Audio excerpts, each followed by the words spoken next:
Thank you so much. Om Namo Bhagavate Vasudevaya. Om Namo Bhagavate Vasudevaya. Om Namo Bhagavate Vasudevaya. So Hare Krishna, everybody. Welcome for coming. Thank you for coming. Sorry. Welcome. Sanjana will hopefully be joining us shortly. She's in university and her parents are visiting her. So she usually hosts this and she does such a good job. So I'm afraid you are stuck with me today. So I'd like to say we're going to do chapters 13. Now you see somebody's come.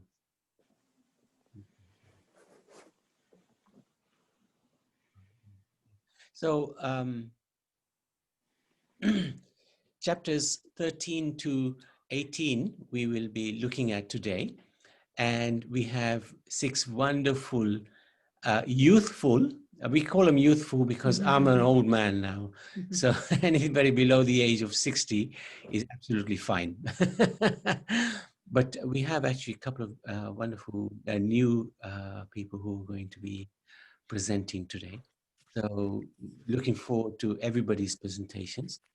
The idea really is that we want to learn the Bhagavad Gita. We want to learn how to present it, and we want to give the opportunity to our next generation, if you like, so that they are able to engage in sort of public speaking as well, so that we can share this Bhagavad Gita to others as well.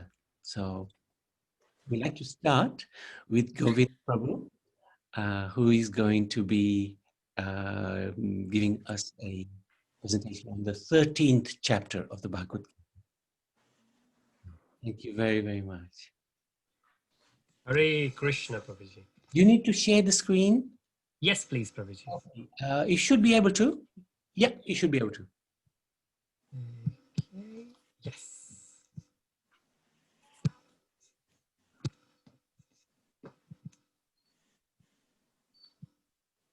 So I've shared my screen. Hopefully everybody could see it. We can, yes. Very easy. Thank you so very much.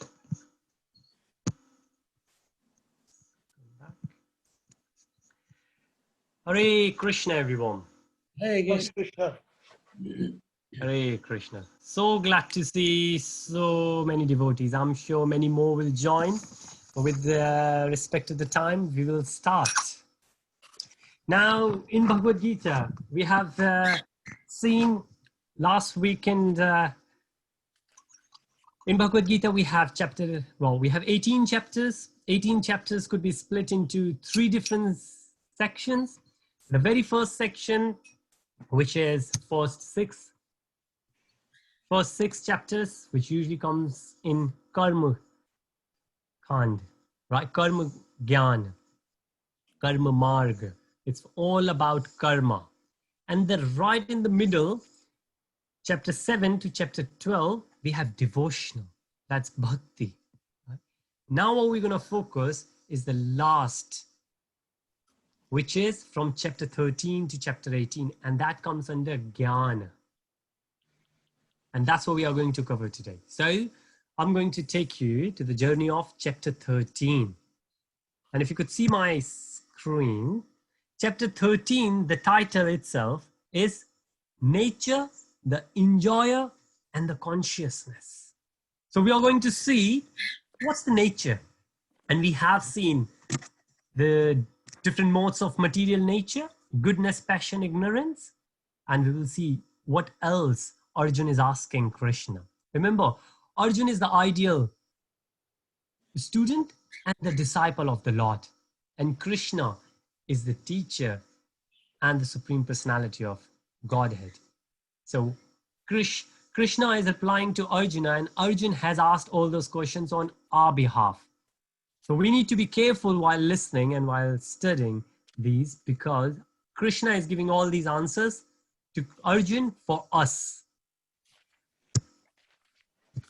We have done Mangalacharan. So the theme, the main topics of this chapter itself. Now the 13th chapter could can take a lot. There are lots of theoretical, lot of philosophical stuff which can come into practical, which we can discuss. But considering the time, we have these 4 sects.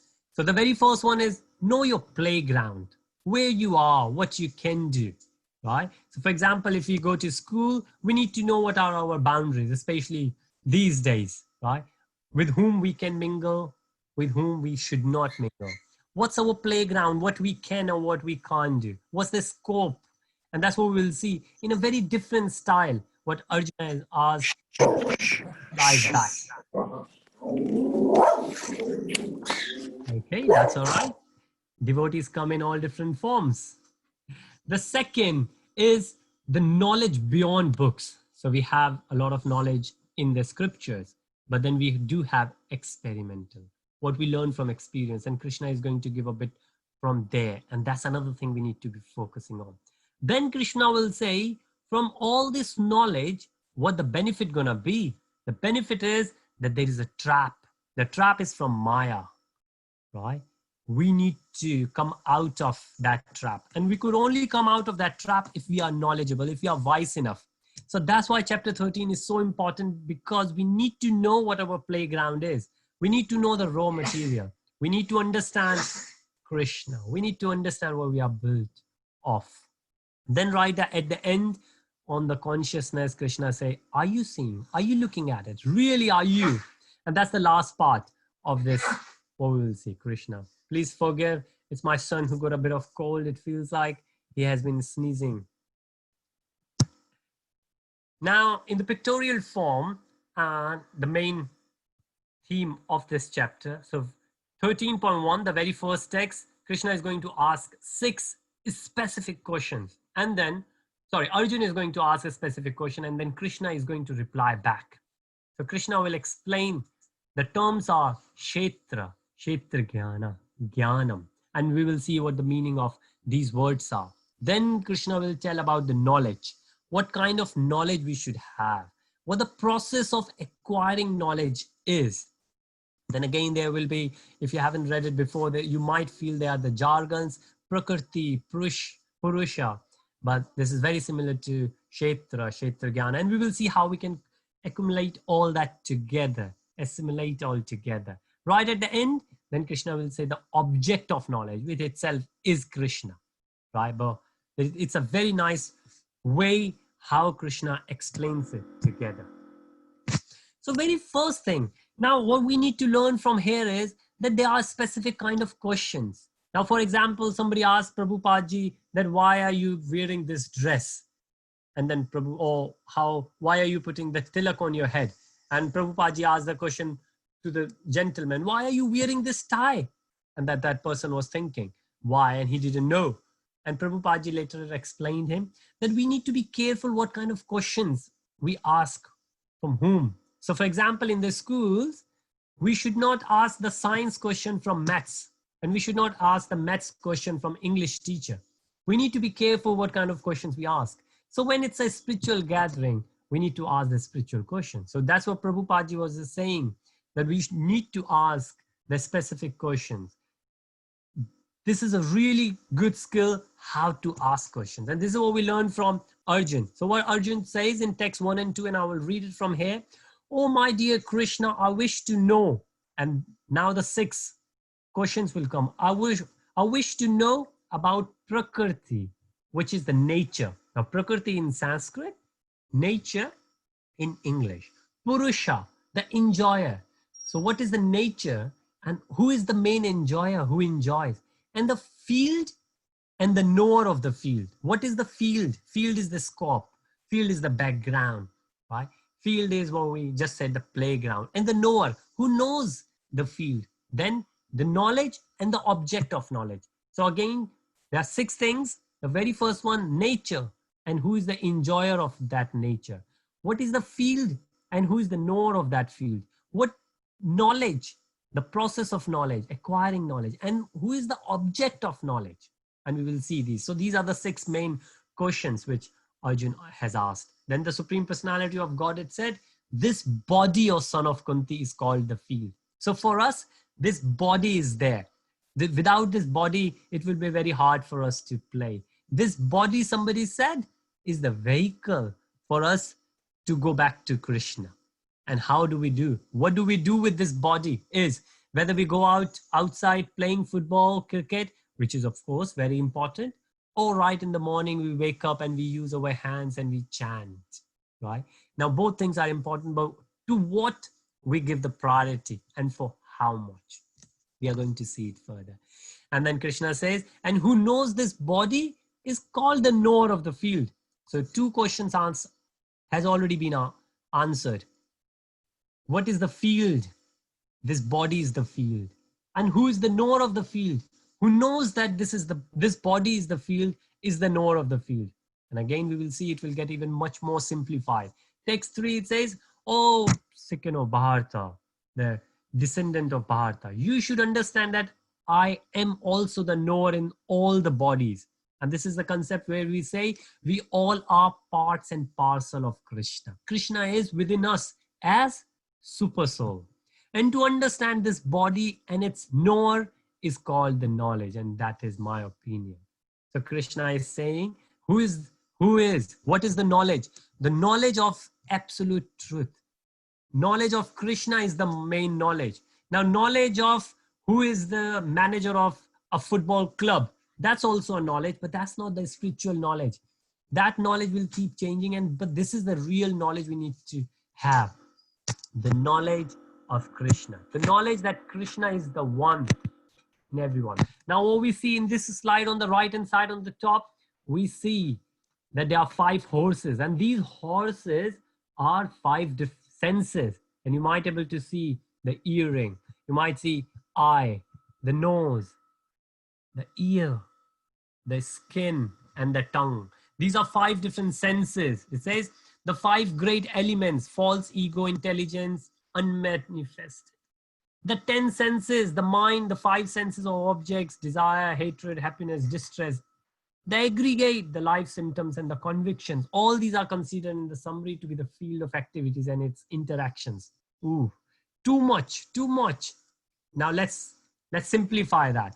When Krishna said there is a body is what we need to know. But there is a lot we can learn about body. Now there are 2 different types of body. One is the gross body, one is the subtle body. Now gross body is made up of these senses. But in these senses, we have a lot more attached to it, right? Now, again, respecting the time, we will not go into detail, but remember, gross body and the subtle body. Subtle body is made up of 3 things. And what does that say? Intelligence, mind, and the false ego. The person who knows both gross body and in subtle body is the knower. This is the field. Now, what Krishna mentions from 13.8 to 13.12, the list. And now there are lots of these attributes which we need to have, right? And don't worry about it. I will share the slide later. But these are, if we say we are devotees of Krishna, then these are the attributes we need to develop. When we do the chanting will help us do it. When we associate with devotees, then we need to self-assess ourselves. And today is Ekadashi, right? We say at least we should take some time back to self-assess ourselves on Ekadashi. Now what's happening? Are we improving ourselves in these things? Are we more tolerant? Have we started living life more simplicity? Are we more clean?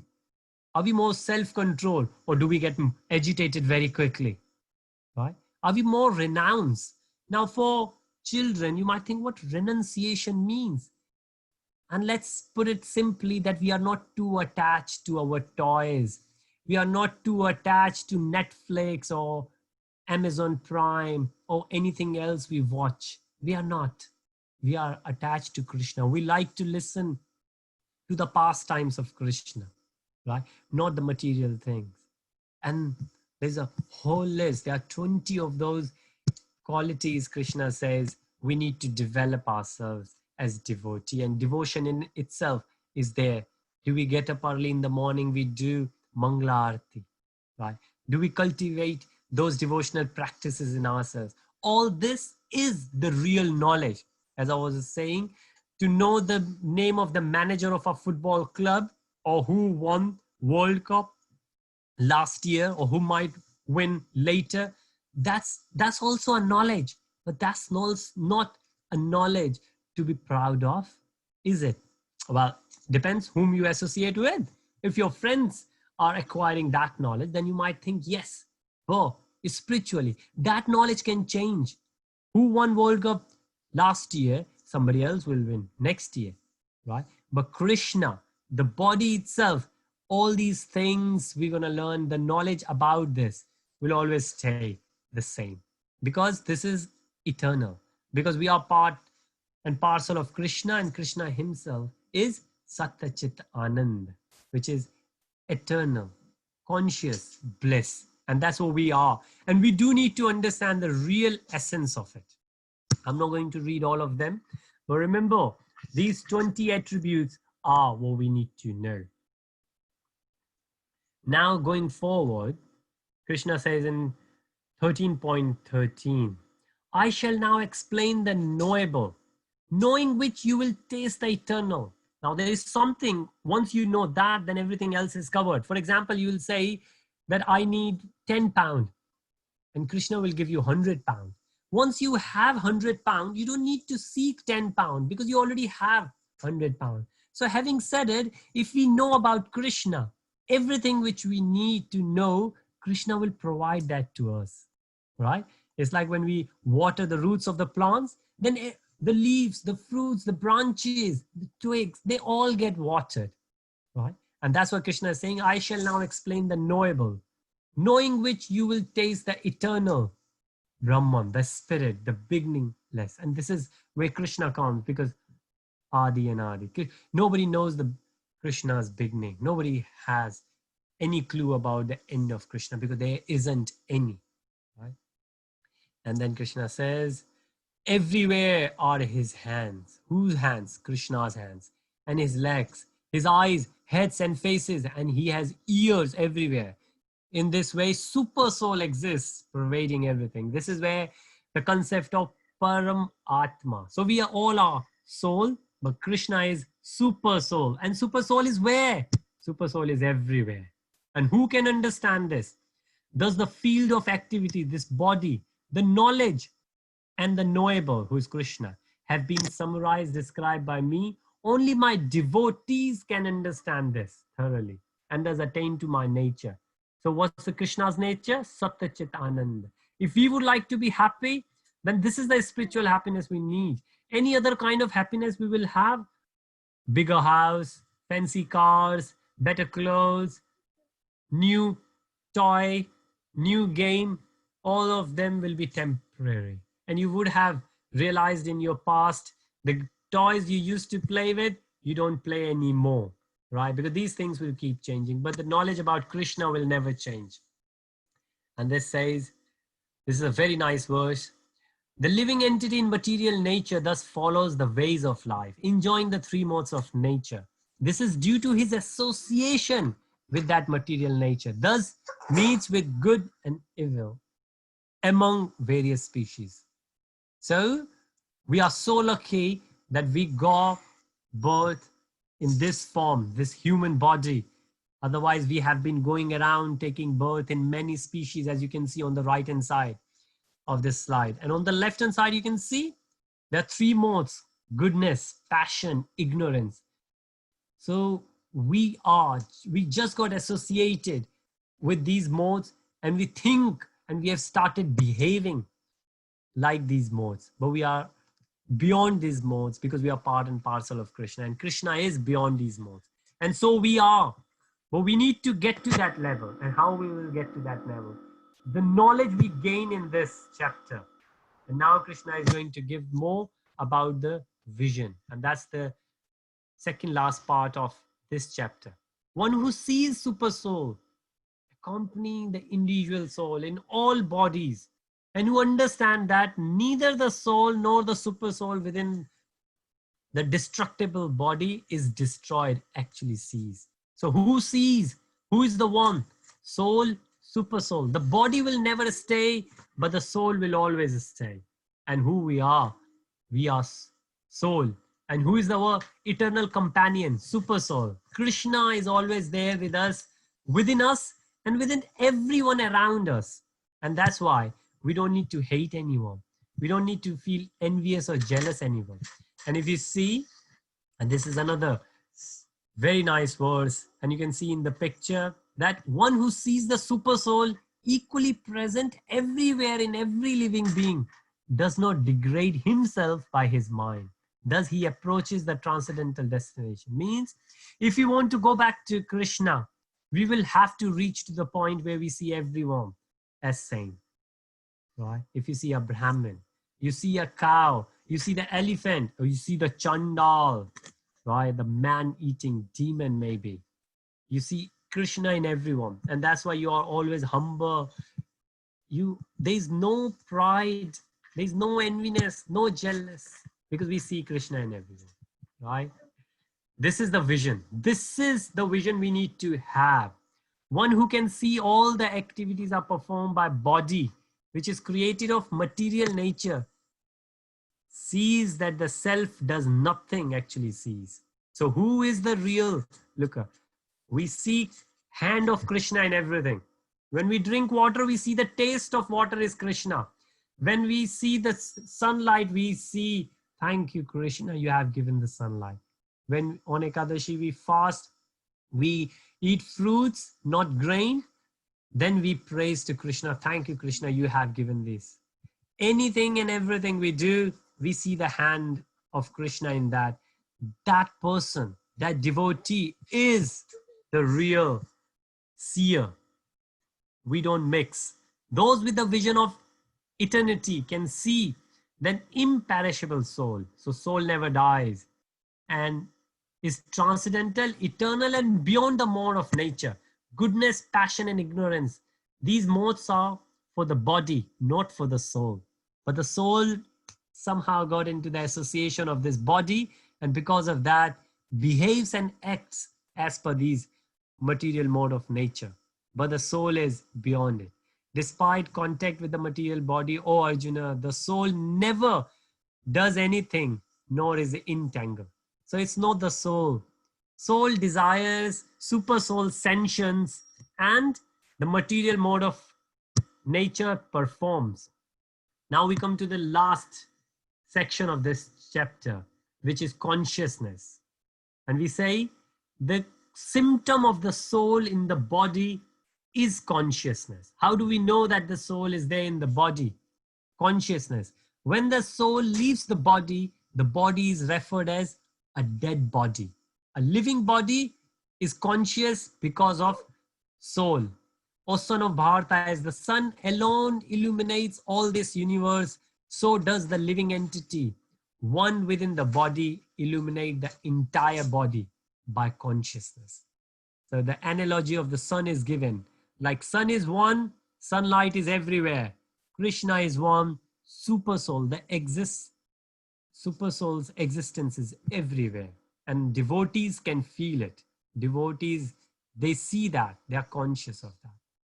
Now finish off the last ones. It says, those who see with the eyes of knowledge, the difference between the body and the knower of the body, one can also understand the process of liberation from bondage in material nature, attain to the supreme soul. So we do, whatever we do need to understand a body. So whenever we get the pain, think of this. The pain is for the soul or pain is for the body? Pain is to the body. The three modes of material nature, right? And just to summarize, this is what we saw in this chapter. Know your playground. This body is the playground, and this body is very complex.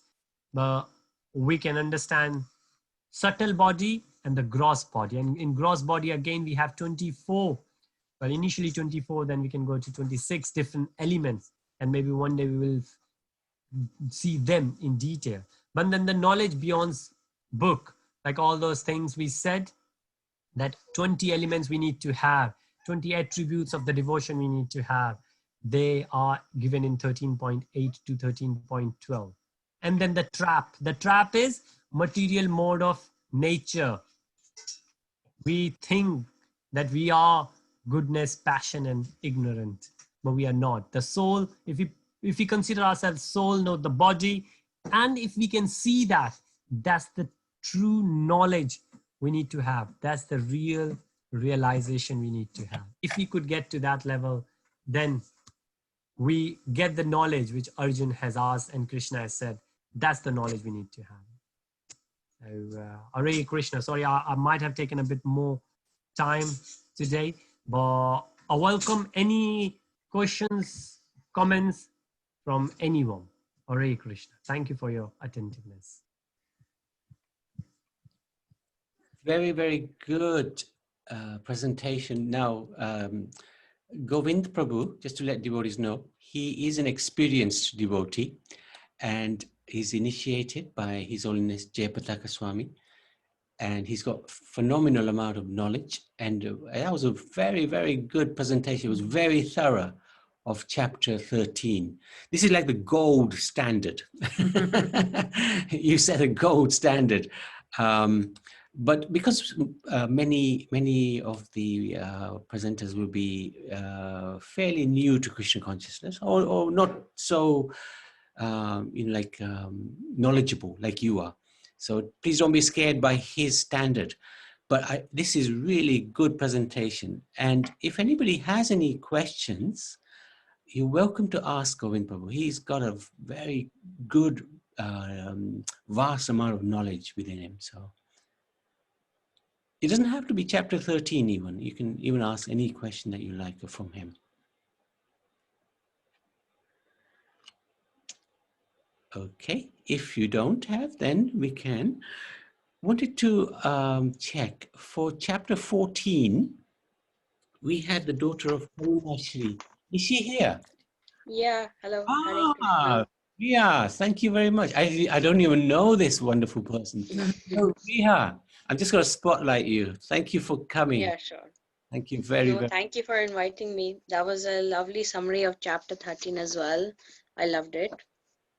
So in chapter 14, Do you want to share? Arjun ultimate Oh, knowledge that so I can't share anything. I'm just speaking. no, that's absolutely fine. Absolutely fine. Okay. Okay, thank you. So in chapter 14, Krishna tells Arjun about the ultimate knowledge that the yoga masters have achieved. Krishna explains that he is the seed-giving father, nature is the womb. He explains that all beings come from a combination of these two and talks about the three gunas, which are sattva, rajas, and tamas. These are based upon a person's nature and disposition. These gunas keep the eternal self bound to the physical body. Sattva is the purity, harmony, and balance. Rajas is the passion and activity. Tamas is the laziness and sleep. Sattva has the power to uplift a person and lead enlightenment as it is connected to wisdom, while the other two may drag a person. The guna that rules a person when they die is important as it dictates the type of rebirth you'll enter. Arjun asks Krishna how to recognize someone who's gone on the gunas. Krishna says that this person would be unattached and responsive to sorrow or joy. Such a devotee that treats all equally is indifferent and serene in success or failure. Okay, over to you, Prabhu. Thank you very much. That's it. Very good. So you did nicely. So you read the chapter, you analyzed it, Yes. and you've given a nice, it was short presentation, but it was succinct. Yeah, concise. It was very good. Anybody got any questions? Thank you. No, it's really good. I'm really encouraged, because we've never met you Thank before, but you've got the confidence to. Yes, I just came last time. I didn't come to the first presentation though. Okay, so you did. Okay. Anybody like to ask Riha? Yeah, Riha. Any questions? Yes. Okay, I can ask a question. Now, in terms, do you know what the symptoms are for people who are in the mode of goodness or passion or ignorance? What are the different symptoms? Sorry, could you please repeat that question? You know what the different symptoms are? If somebody is in the mode of goodness, how do you recognize that person? Or If they're in a mode of goodness, I think they would be more composed and more serene, I think. yeah, that's good. And they would their actions would. What do you Yes, think their actions would be? I think they would be more kind, more trying to help everyone, while someone who's ignorant would be more agitated really quickly. Yes. And somebody who's passion, what do you think their actions would be? Mm, Possibly, I think it would mean quite a lot of anger.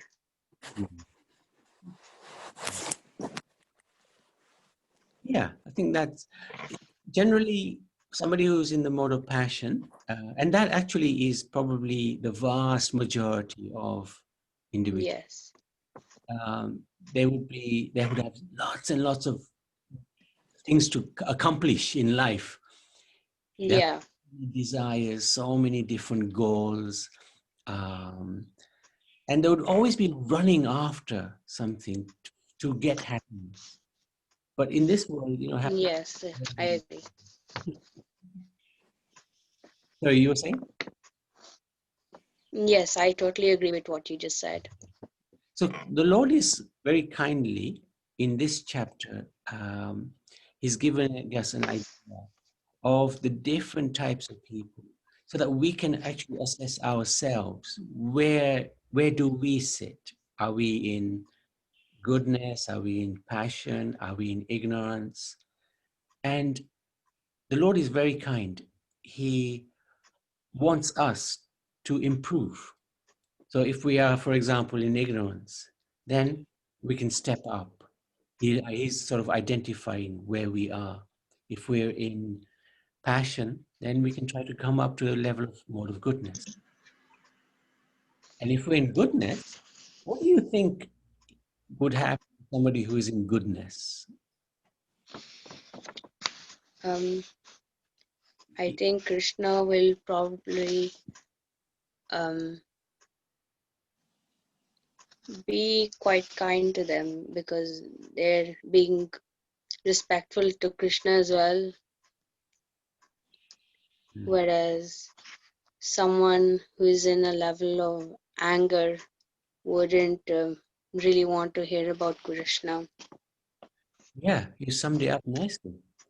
And Krishna is amazing because even somebody who is in the mode of goodness, they may achieve a better life in the next life because of reincarnation. Yes, There's another mode beyond that. He doesn't describe it so much in this chapter, except towards the end. He says how one should act to come out of this world altogether. yes, There's a concept of pure goodness.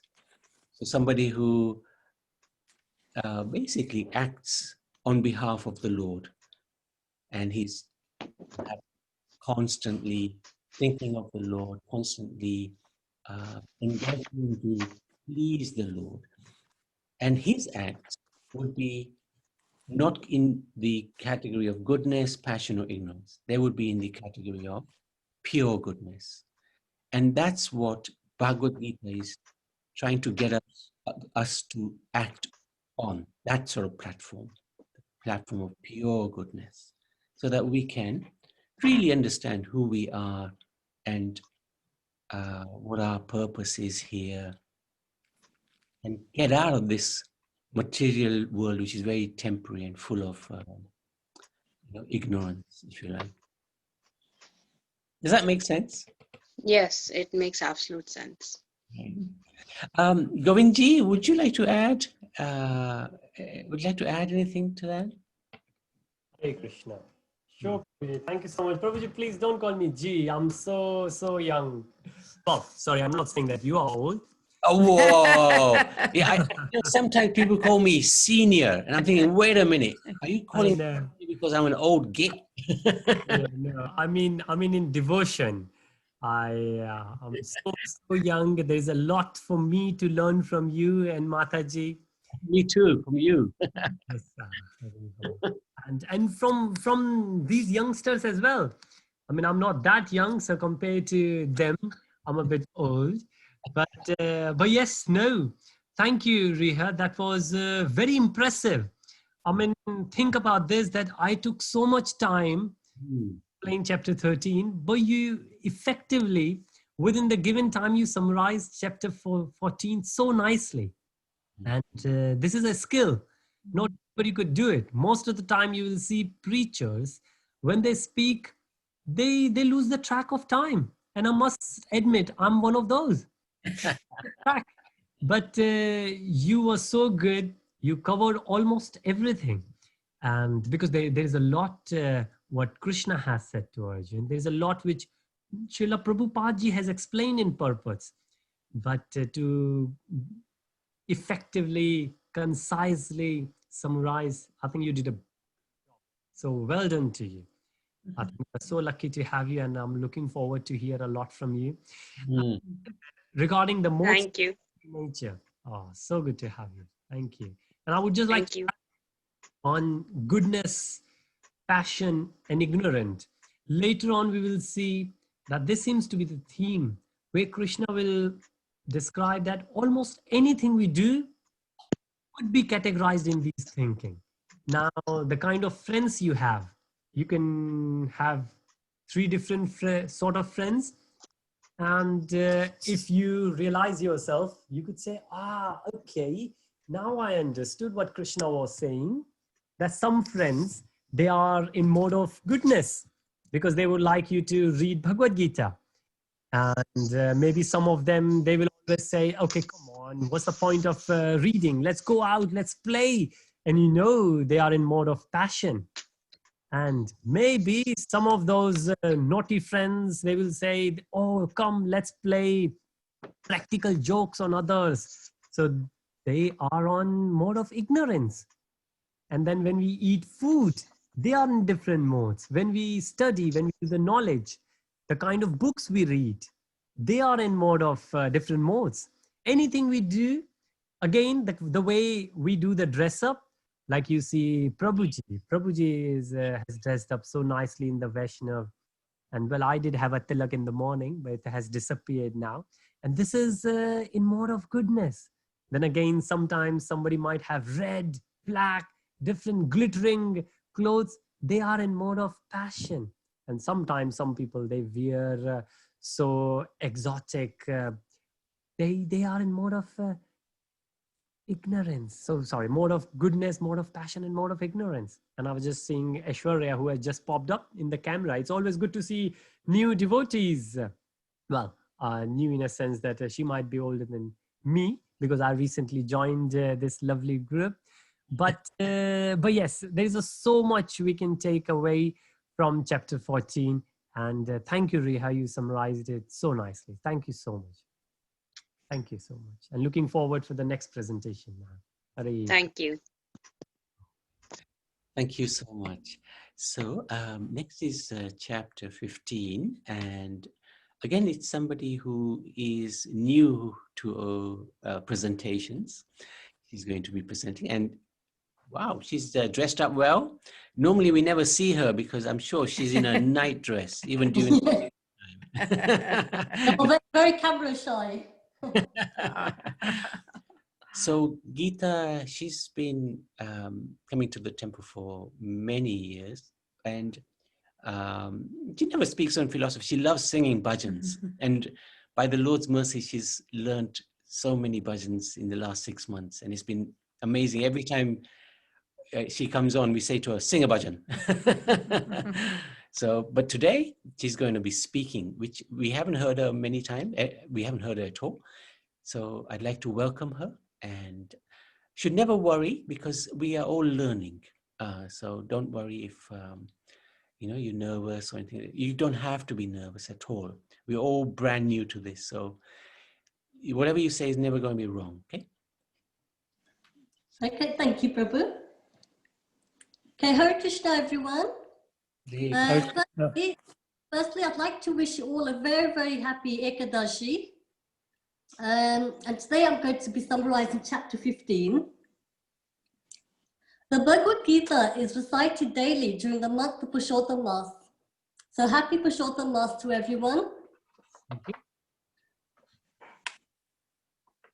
In chapter 15, Lord Krishna explained there is a banyan tree with extended branches downwards and upwards, nourished by the material nature, surrounded by water with its reflection. And this material world is a reflection of the spiritual world. Lord Krishna urges us for detachment from this material world. This present home where we live is like a hotel from where we have to check out at some stage to return back to the spiritual world. Lord Krishna shows us that the spiritual world is where once gone, one never returns back to this world. And that abode is not controlled by the sun, moon, fire, or electricity. Whereas in the material world, at the time of death, the cycle of reincarnation works. We are searching for happiness in wrong places and in reality. And in reality, the spiritual world is our true real home. You can develop Krishna consciousness by appreciating Krishna, who is the sole maintainer and provider of life and maintains our spirituality. To achieve self-realization and escape the repeated cycle of birth and death, the fallible living entities drop into the material world as their desire is to enjoy, whereas the infallible never leaves the spiritual world, as their desire is to be with Krishna, and therefore they have a separate identity in the spiritual world. The Supreme Lord Krishna is the sole Supreme Personality of Godhead, and therefore Krishna is Purushottama, named after this month, Purushottam Mass, which comes every 3 years. Hare Krishna, everyone. Hare Krishna. Hare Krishna. Well done. Very good. Good summary. Yeah, sorry it was short, but hopefully No. sweet. Yeah, it was very sweet. No, well done. Very good.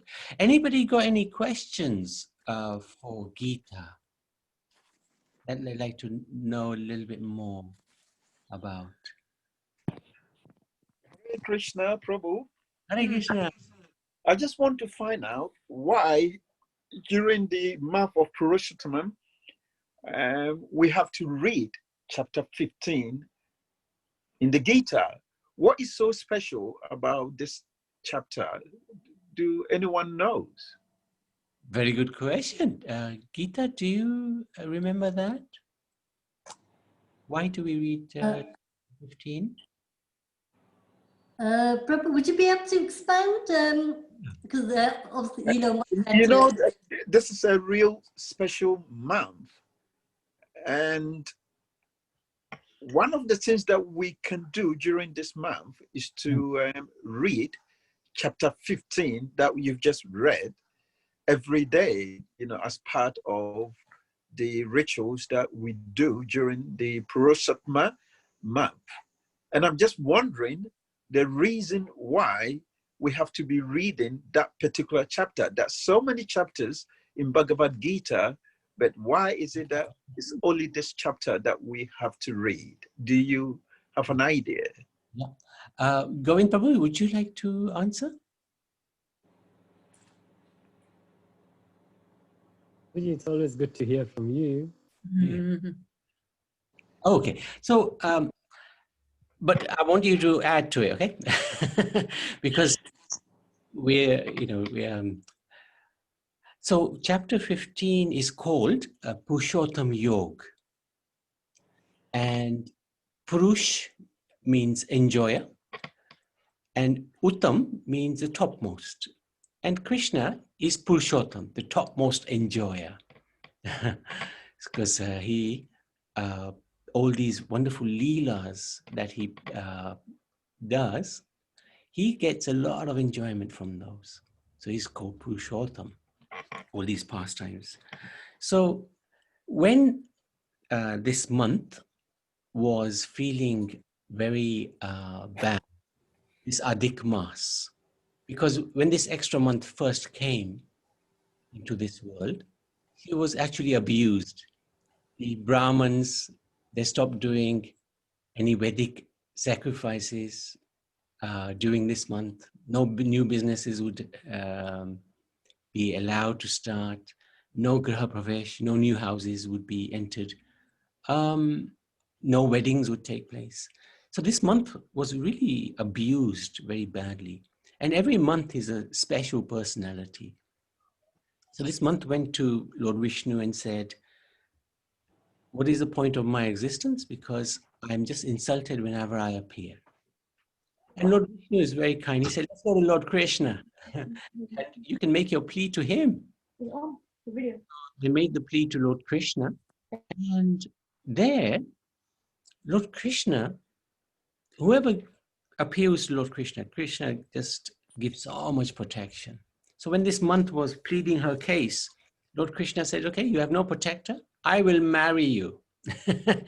I will be your protector from now on. And because I've married you, the wife gets everything the husband has. So you will have my potency. You will have the blessings that I give, you can also give. And from now on, you will be known as Purushottam Mas. You will also have my name. So because he has given this name to this month of Purushottam, his own name, it's recommended by the Acharyas that every day we also remember in this month of Purushottam, the ultimate Purushottam, Sri Krishna himself. That's the reason why that's the main reason why every day we read this chapter of 15 of Bhagavad Gita. And of course, chapter 15 is incredible because it describes the material world. It also describes the spiritual world. It describes who we are. It describes Purushottam. There's the last, I think, 2 verses, or in the last 3 verses, I think 2 times, he describes himself as Purushottam in those verses. If you see the Sanskrit, it says Purushottam. So he's describing himself as well, and the connection between all of them. So this chapter 15 is actually all in all. If you just understand and live chapter 15, we go back to the spiritual world. A phenomenal chapter.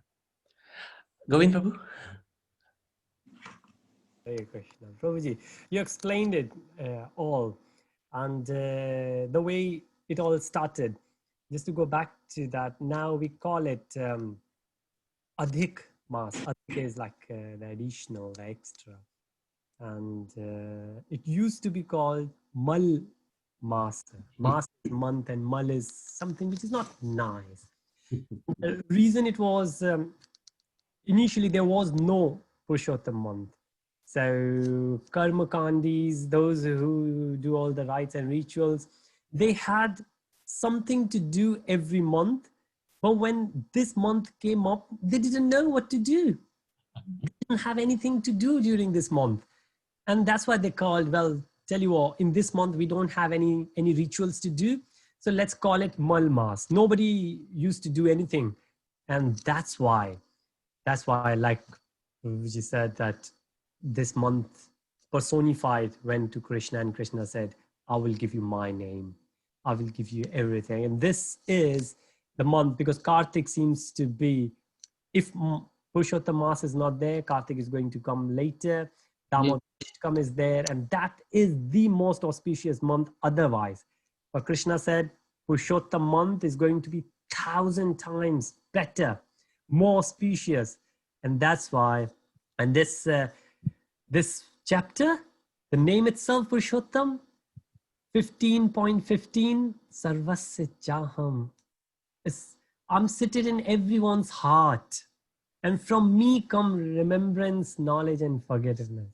And last one, what Prabhuji was saying, text 20, if I read the English translation, it says, this is the most confidential part.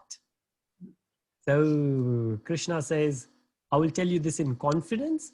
I will tell you the confidential, and then I will tell you the most confidential part. This is the most confidential part. And whoever knows me as the Supreme Personality of Godhead, without doubt, is the knower of everything. So that's why Purushottam month, chapter 15, if we do, we get the essence of the whole Bhagavad Gita. We get the essence of Krishna. We get Krishna, roots of the tree. We water the roots of the trees. Everything else will be taken care of. So that's why Purushottam month, we read chapter 15, which seems to be the essence of everything. But thank you so much. Thank you. Such a pleasure to. One wonderful answer. Thank you. So Sam, are you happy with that? Indeed, more than happy, you know, because to be honest, I didn't know myself. So I'm glad that it's all being clarified. Okay. So now, Giri and Uma Shankar, would you like to say anything? You're welcome to. Anybody you'd like to say anything, you're welcome to say, huh? Please don't feel shy. This is like an open forum. Okay. I think they appreciated the comments, Govind Prabhu, so thank you very, very much. So next is Pitambar, who is going to be giving us a synopsis of chapter 16. Are you there, Pitambar? Hare Krishna. Oh, great. And can we see you, young man? I'm going to try that. Allow Zoom to, how do I do this? Oh, this is terrible. Just give me 1 second. I'm trying to. No problem. Now, just a bit of background. Pitambar has been associated with the Hare Krishnas for many, many years. And he's only 21. No, only joking. But he's from a Punjabi Sikh background. But he's got a very, very nice understanding of Krishna consciousness. And he did a presentation on chapter 1. So was it chapter 1 or chapter 2? Chapter 2 maybe. It was like 50 slides. It took about an hour, and it was very, very thorough. It was an academic. Academics would have used that with flow charts, and it was amazing. So, but this chapter, yeah, he's got an IT background, so that helps. But today we're looking at chapter 16, which is demoniac and divine qualities. So I'll be very interested to see what he's going to say. Thank you, Prabhuji. Could you allow PDD PCO1 to access the screen? How would we do that? Be able to. Okay, give me 1 second. Okay, so you've got a 50-slide presentation? The screen. We can see. Yeah, you can Yes, see it. see it. Right. Wow. Lovely, lovely. Thank you. First of all, I'd like to thank my god brothers and god sisters who gave the presentation before me. It was absolutely brilliant. Govind Ji Prabhu described chapter 13 as the playground. And as he said that, I thought, oh yeah, that's the playground. And my chapter is going to be the type of people or the children or, you know, who actually live and play in this playground. So chapter 16 is called the divine and demonic natures. And Krishna explains in the Bhagavad Gita that there are two types of people. So people fall into two categories. One is divine and one is demonic. And here on this slide, we are now going to look at the qualities of these people or children who are running around doing their little in the playground, doing their day-to-day activities to see what kind of qualities they have. So what we can see is the divine qualities are fearless. They're not afraid of anything because they know Krishna is in control. They purify one's existence. They chant the Maha Mantra, follow regulative principles. They cultivate knowledge. They come onto forums like this to learn about spirituality and about Krishna. They offer charity. They're also self-controlled. They follow principles such as not eating meat, drinking alcohol, smoking, illicit sex, and gambling. And they also perform sacrifices, penance, and austerities.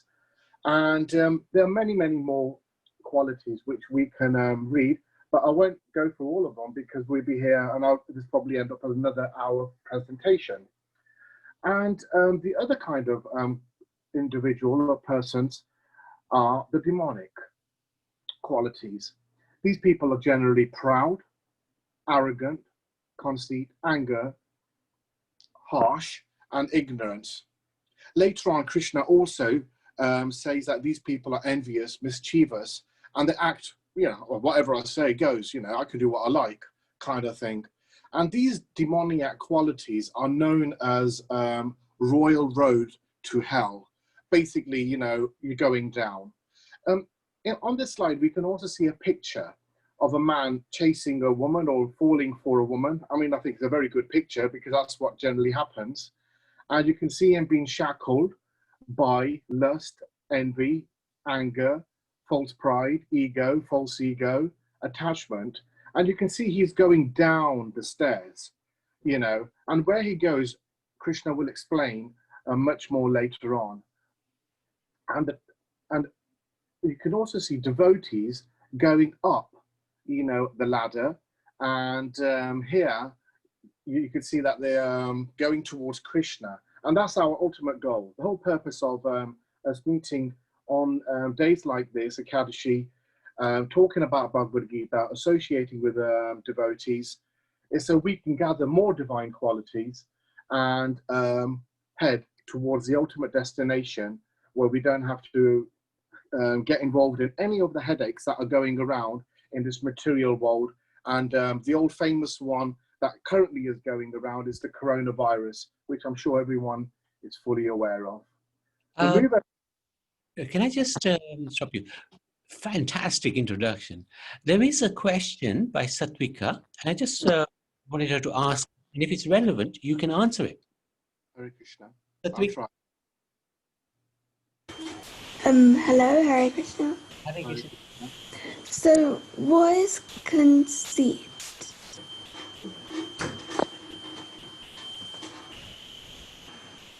Number? Conceit. Number 3 in the demonic qualities.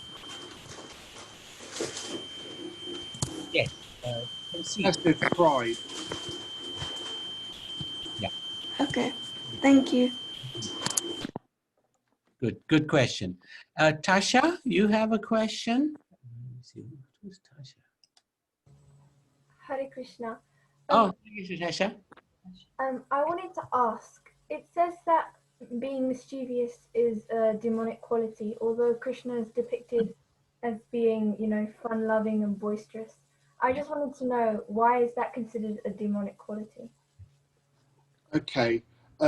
When normal people do mischievous actions, they fall under the category of either the modes of passion and the modes of ignorance, which was discussed before. Remember, in the playground, that the general flavor or the qualities or the ropes that each of the children play in, one child may be very passionate about football, one child may be very ignorant and likes fighting all the time, However, when it comes to Krishna, because Krishna is the Supreme Personality of Godhead, Krishna does not fall under the categories of the 3 modes of material nature, and he does not fall under the demoniac qualities. Krishna is the purest of the pure, the most sublime personality, and the most loving as well, because he is father and mother, Shri Radha Krishna and Radharani as well, and so his activities are slightly different. They're known as transcendental. What transcendental means is that they are above the material modes, material modes are below. These are transcendental qualities, and they are eternal qualities forever. And so when Krishna is a child and he's stealing makhan, and he is breaking pots to eat makhan, and he's being mischievous with the gopis, that is also there to attract devotees, because we as devotees see that this is a supreme personality of Godhead, but we are not really that interested in the supreme personality of Godhead in that sense. We just want a loving relationship with him, you know. And so that's the reason why the mischievous is totally different. One is mischievous when it's feeding the ego, when one is doing it for himself, and Krishna's doing it. These are his eternal pastimes. I hope that helps. That does. Good answer, Ajay. Yeah. I just wanted to add a little bit. When Krishna is being mischievous, it's a sweet type of mischievous. He's trying to attract us, whereas normally people who are mischievous are doing it in a cunning sort of way. Beautiful. That's a lovely point. Yes. Would you say that this is behaving innocently? There's no malice in the behaving mischievously. Yeah, that's what Krishna would do. Yeah, no malice. Correct. Yeah. Thank you. We know God is great, right? Because he's the creator, etc., etc. But that may not make us fall in love with him. Just because we know somebody is great. We know Bill Gates is very rich, so we may respect him because of his richness. But it doesn't mean we'll fall in love with him. But with Krishna, he doesn't want necessarily our respect. He wants our love. So he will demonstrate his sweetness in many different ways. And one of the ways is by behaving in such an amazing way that you can't fall in love with him. You can't. That's the only thing you can do, but just admire his mischievousness and love him very much. So that's an interesting way he does it. How he shows his sweetness, so we fall in love with him. Is that okay, Tashi? Good question. Thank you. And well answered, Pitambar. Very good answer. Thank you. All Guru Maharajas and yourselves, blessings and devotees here. I'll move on to the next slide now. This is, in the previous chapter, we were talking about the banyan tree and how the three modes of material nature, nourish, the tree. What is really interesting is if we look at the picture here, right, we can see the lower branches and we can see the intermediate branches and we can see the higher branches, right? And basically everybody is somewhere on this branch right now. Hopefully, most of us who are on this session are in the divine branches, the higher branches, because we are trying to cultivate humility, pridelessness, tolerance, simplicity, purify our hearts, becoming devotees, chanting the Lord's name, etc. And so our actual desire is Krishna. So there's a destination. Where we are today is a destination. We got here because of certain activities, certain results, and now we have got this human form of body. So what is the destination on this banyan tree for someone who's divine? Basically, what happens when someone is getting divine qualities, he's becoming free. He's becoming free from the three modes of material nature. He's becoming free from his lust, anger, and greed. He's moving up the banyan tree into higher species of life, and even liberation. To be honest, if a man was eating meat and he became a devotee, in one sense, he's already changed his destination because he's changed his attitude towards life and he's become a devotee. However, if one is inclined to the demonic attitudes and inspirations, then his kind of activities will create more bondage. He'll feel trapped. Sometimes he'd be trapped by drugs. Sometimes he'd be trapped by alcohol, cigarettes, cars. All he can talk about is cars. All he can talk about is football. All he can talk about is women. So what's happened, he's kind of trapped himself, he's trapped his life, and he's moving down the banyan tree into lower species of life. Sometimes you may even hear people saying, oh, that guy's a pig. You know, so this, you know, because they say that because of certain qualities that the individual has gathered. And sometimes someone may be very intelligent, and people will say, oh, he's a clever one, that one is, etc. So the demonic destination is going down and ultimately leads to hell. But always remember that the types of people on this banyan tree, so all the birds, the animals, and all the devtas and everything, the banyan tree is very important with regards to material nature and also the divine and the demonic. I'll move over to the next slide. Now, in this playground where divine and demonic people are running around, what kind of what kind of nature is there of the demonic? We've already discussed very early the divine qualities, and here Krishna is going to talk more about demonic. What is their nature? Number one is they don't know what is to be done and what is not to be done. Sometimes when you look at the politicians, they just don't know what they're doing. One minute they're doing something else, and another minute they're doing something else. This is not good, because one needs to take responsibility and ownership, regardless of what one's position is in life, whether one is a doctor, one is a policeman, etc. Another thing about the nature is they're very unclean. They don't like to follow religious regulations because it's the hard route. It's difficult waking up at 4 o'clock in the morning to chant the holy names of the Lord, and refraining from a lot of foodstuffs. So if I go to Blue Water, or if I go to any town center, I am now restricted to what I can eat. I just can't eat anything.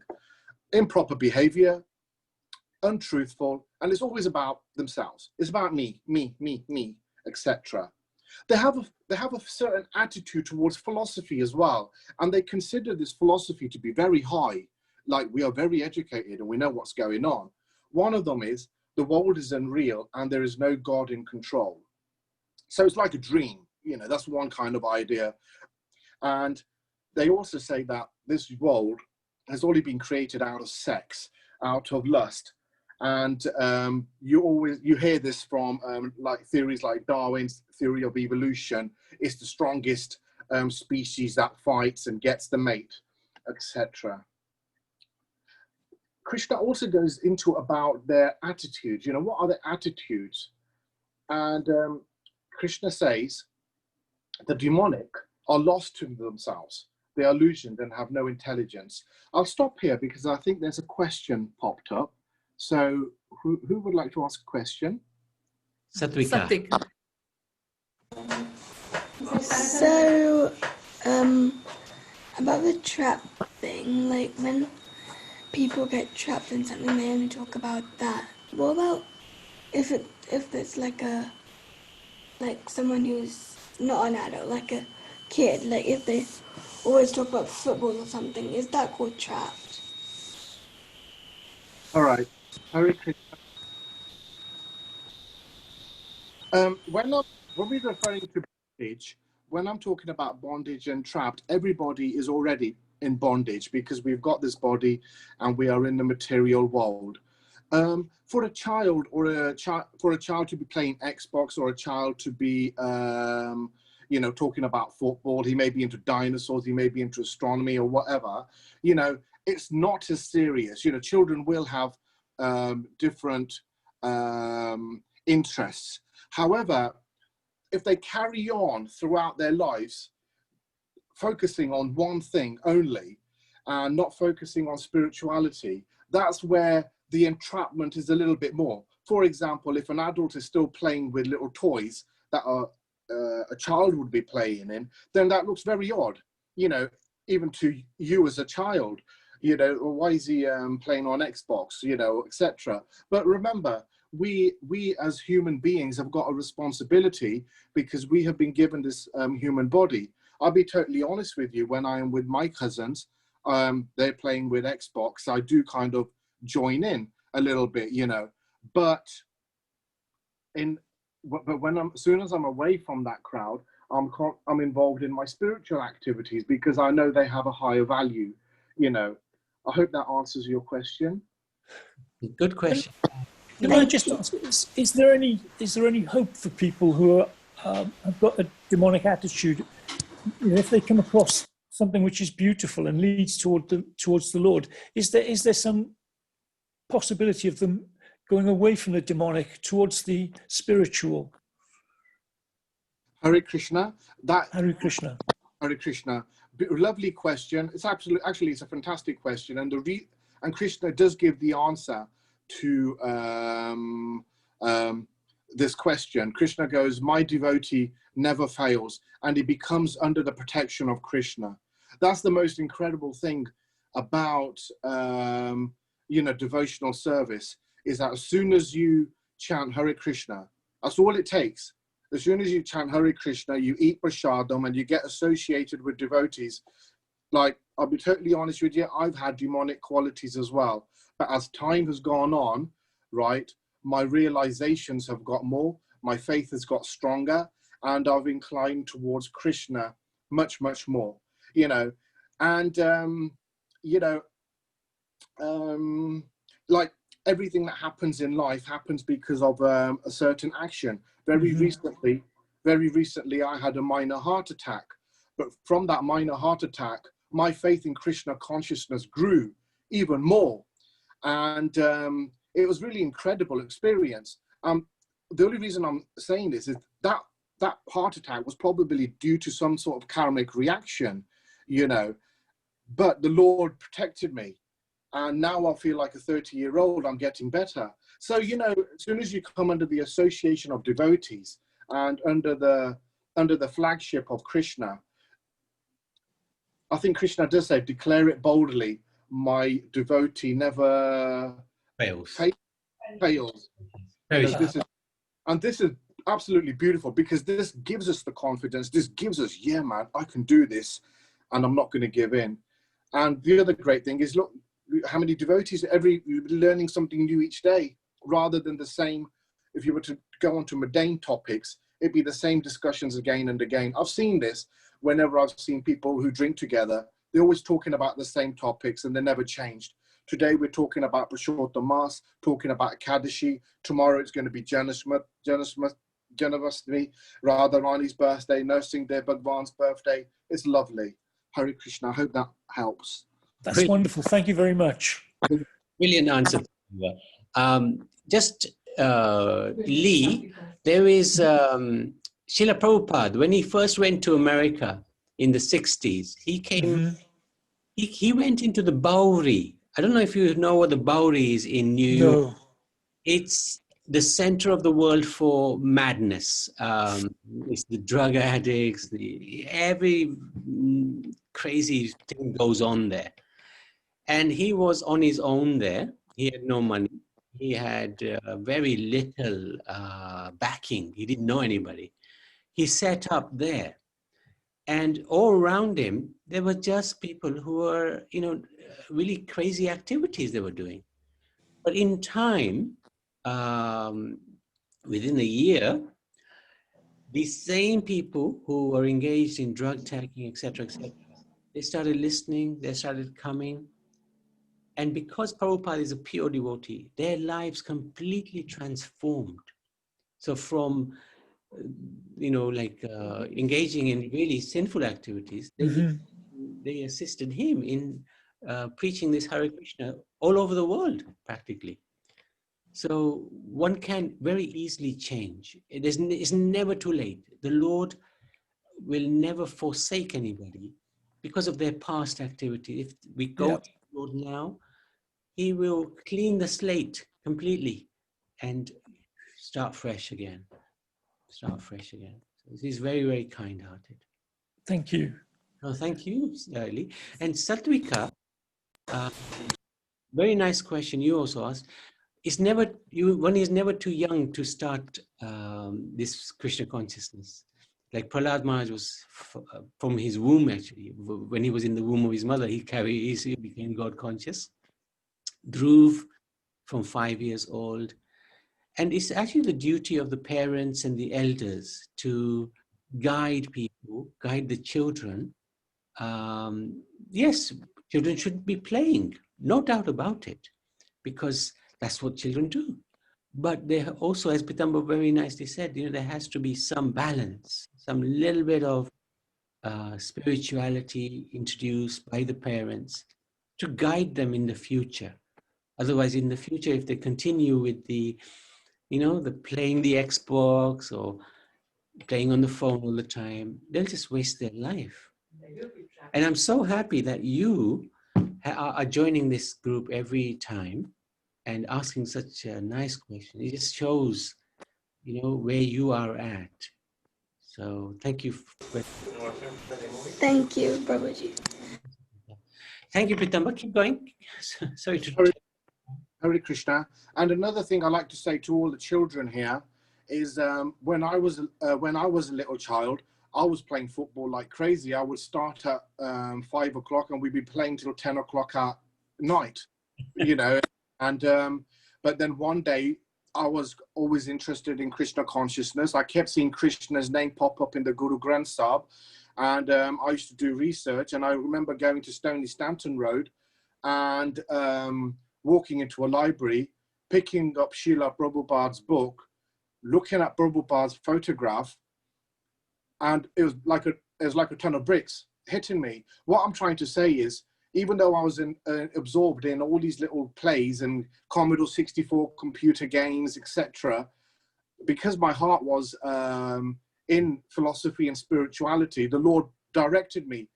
Good. Without even me knowing, and it was a miraculous day. And I know from all the children that are here, one day you are going to be doing what I'm doing today, because I was there myself.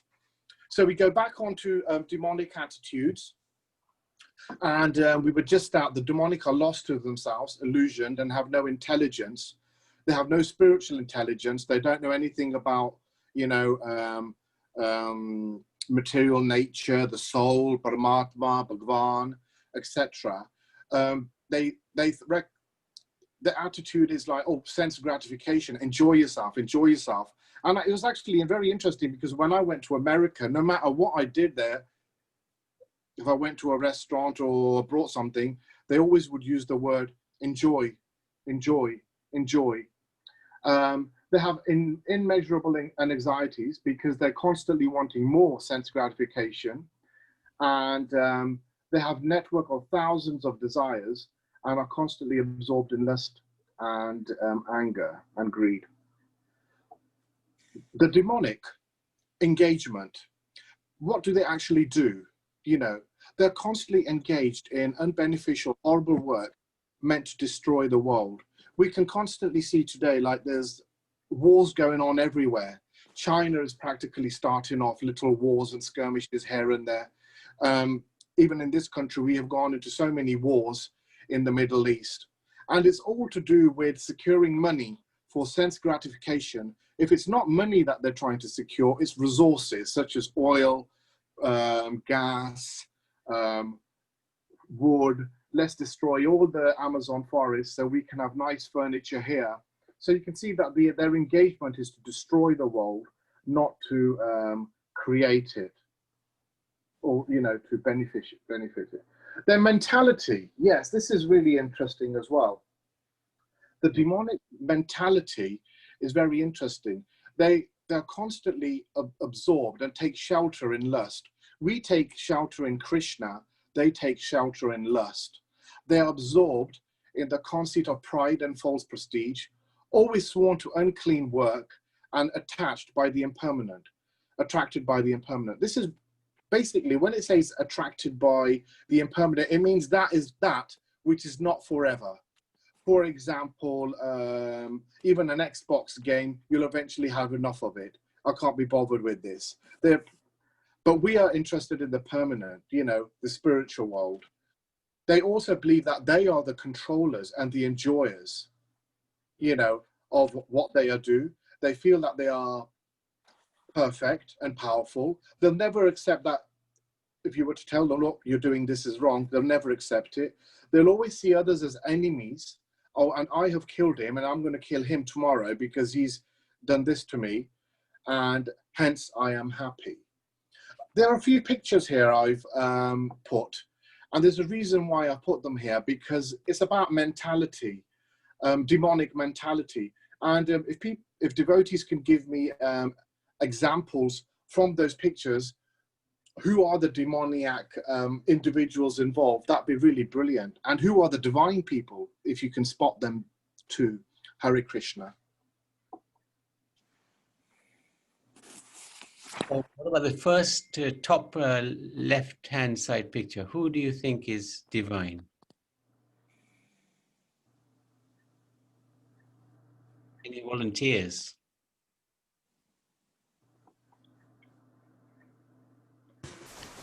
So the first one is Prahlad Maharaj, and the baddie is Hiranyakashipu. Okay. And the second one, can I say the second one? Or You can do it. all right. The second one is Ravana, and the one on the left is Sita Mata. Yeah.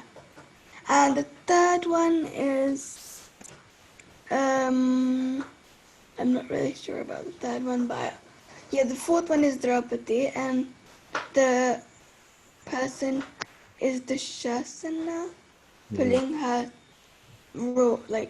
her sari off. Very good. And Brilliant. That's absolutely excellent. Thank you. Brilliant. And also, the other, it's very important. Third one, we have Duryodhana as the baddie. Yes. And I put that one there on purpose, so I'm quite surprised. That's really good. Well spotted.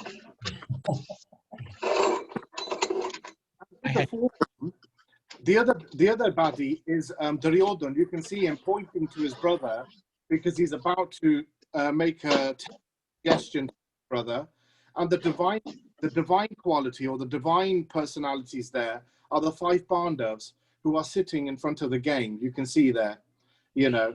And once again, you know, the demoniac love playing, gambling, drinking, and all that. So these kind of stories are there for us to, you know, watch out. You know, let's not get involved in these. The demonic also like preaching. You know, we like preaching as well. And the demonic like preaching their philosophies. You'll see them talking, you know, about other theories, theories. Is there a God? Is there no God?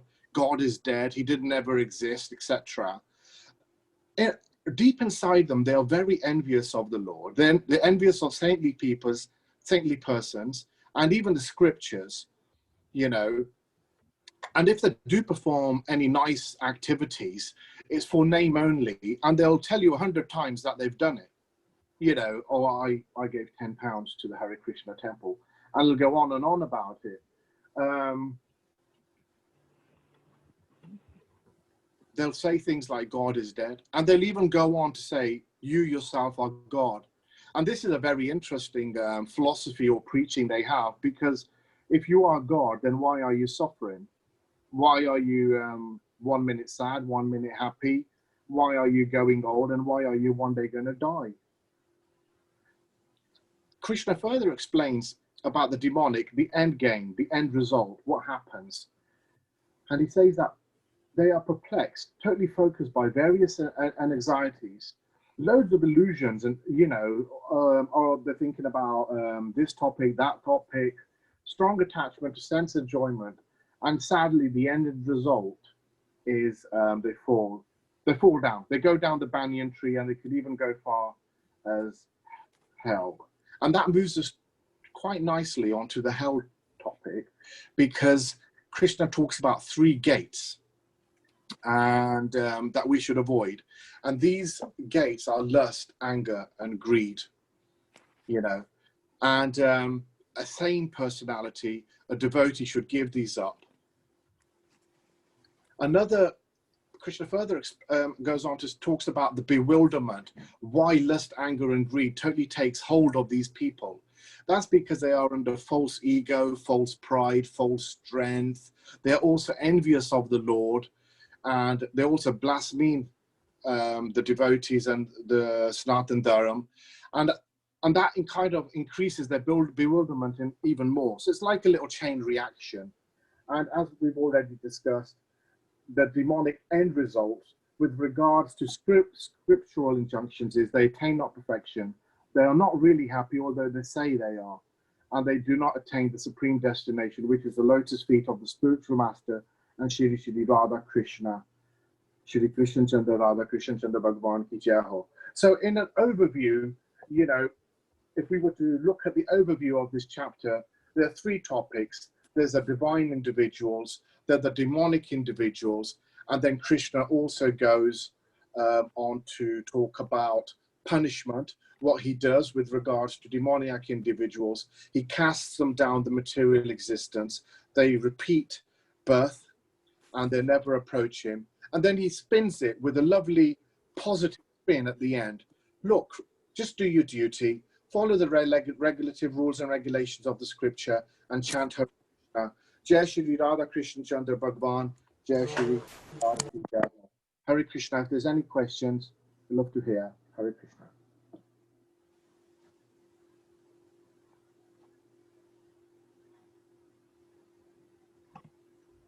Well done, Pitanda. It's phenomenal. Very good presentation. Anybody got any questions? You already asked a few, so, but yes, anybody got any questions? Yes. I have a question. Yes. For those demonic individuals, do you think they know that they're going down the wrong route, or are they oblivious to the mistakes that they make? Pitamba? Hare Krishna. I think it's a mixed answer, because there are a lot of people, you know, who just don't know what they're doing. They just live life. They haven't received a copy of the Bhagavad Gita, and even if they did, they'll probably never read, probably put it on the side, you know. So there are a lot of people who probably don't know, and probably will never know by the end of their life. And yet there are people who do know. There are devotees who know the regulative principles, but they'll still not follow them 100%, you know. So it's all a question of maturity. So once you've got the spiritual knowledge, you know, do you want to grow? Then if you want to grow, for example, it's just like you know, going to secondary school. You know, inside all the students know that, oh, we need to study because tomorrow we are going to have to work, maybe go on to higher education. But there are always students who just don't give a monkeys. You know, everything's fine, and they'll carry on the way they do. And yet there are other students who have a target to achieve. They want to become lawyers or doctors, barristers, you know, and so they're much more entrenched and involved in their topics of study. So spirituality, I would say, falls into that category. But I would say that there's probably more people who are not, who are blindly just living out their lives without any concern for the future. Excuse me. Should we express any kind of compassion towards these people, or should they be left to themselves? I think they're already getting the compassion. One, they're getting the compassion through life itself. They are they're allowed to fulfill their desires, and they may be lucky enough to be walking in London when the Harinam is happening. Hear it. They may even get the Bhagavad Gita. So the compassion of the Lord is always there in the background. But the question is whether one recognizes it and one, you know, takes onto it, you know. So the Lord's mercy is always there. That's the reason why we got this human birth in the first place, so we can cultivate spiritual knowledge and head back to Krishna. But from our side as a devotee, we should always have compassion towards these people, because remember, they were also devotees at one stage. It's just that under the illusion of Maya, under the illusion of material nature, modes of material nature, ignorance, and their own desires, they have not realized that their own desires are temporary. And I mean, everybody, you know, eventually gets connected to Krishna, like we all are. Hare Krishna. That's a really good question, Lee. See, And that answer. I have 2 questions. Yeah, okay, question 1 is, how is being philosophical a demonic quality? That's because it's not really pure scientific philosophy. It's just something they've concocted, something they've just made up on the spot, or followed a particular individual. But it's not specified, or it's not given by a spiritual master like Srila Prabhupada, or it's not given by Krishna.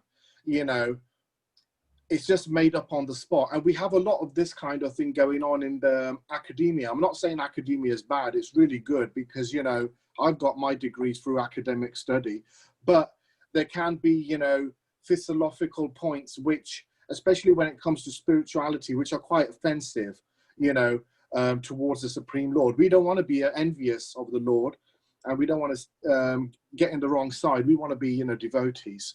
I hope that helps. Good answer. Thank you. Actually, I have another question as well. Go for it. So, how did Buddha say that there is no God? Because Buddha is a form of God, right? Actually, shall I take that one, Pitendra? Go for it, Haribol. Actually, Lord Buddha, his mission here, he's none other than Lord Vishnu. You're absolutely right. When he came, there was a lot of animal sacrifices going on in the name of the Veda. So his mission was to stop those animal sacrifices. And the only way he could do that was to say to your Vedas, because putting the Vedas in the wrong way. Don't look at the Vedas. He did not actually specifically say there is no God, because he is God, as you said. Yeah. He specifically said that. Yeah. Actually, there's 2 Buddhas. Who came before the second one is not a reincarnation. He's the one who said there is no God. But actually, the original one came, he did not specify that there is no God. Thank you. Thank you for that. Kashi? Thank you. Kashi, yes. I wanted to ask, are those people that follow other religions or maybe don't worship Krishna as much as the Krishna devotees, are they considered demonic individuals? Pitendra, you want to take that? Hare Krishna. Thank you for that question. No, they are not demonic because they are following a spiritual master, whether it's Lord Buddha, Guru Nanak, Jesus Christ, or Abraham. They're following spirituality by bona fide spiritual masters who were sent by the Supreme Lord, you know. So, and they do have nice qualities and principles. Like, for example, I haven't come across any world religion which does not talk about humility. I've seen it in the Bible, humility first, second, third, and fourth again. I've seen it in the Guru Granth Sahib, you know. However, this is a very important point. However, I have never seen in any world scripture 24 qualities, one after the other: humility, pridelessness, tolerance, simplicity, purification of the heart. I have never, ever seen this, you know, where Krishna has said, okay, if you don't want to have pride in you, you got to get the qualification of humility. Once you've got humility and pridelessness, you can now go on to tolerance. Once you've got these 3, you can go on to simplicity. Once you've got these 4 qualifications, you are now approaching simplicity, and you can approach a spiritual master. So the depth of the Bhagavad Gita is absolutely incredible, because I have never seen this. And if there is any other scripture that talks like this and gives 24 qualities, please let me know. And I can tell you now, There isn't. So what I'm trying to say is there is a certain depth of philosophy in the other world's religions, and they do have destinations. It may be in the spiritual world, it may be in the upper planets, but with Krishna consciousness, it's a totally different ball game, in my opinion. Jai Shri Radha Krishna. I hope that helps. I've just got another question to ask. In that case, are atheists considered demonic individuals? Atheists, this is a very borderline kind of question, because atheism is to do partly with our nature of envy. Remember, we as devotees are not envy. The whole reason we got into this mess in the first place is because we were envious of the Lord. We wanted to take his position in the spiritual world. So atheism is very close to envy, the nature of envy. You know, I would say that I wouldn't go far as like totally like demoniac and they're really, really bad, because a lot of people who are atheists do a lot of charity and a lot of, you know, good works. They will get ignorance, maybe not unknowing or not understanding. Sorry, could you repeat that? So would you say that it's more ignorance about not knowing and not understanding rather than not caring and not, you know, that stuff?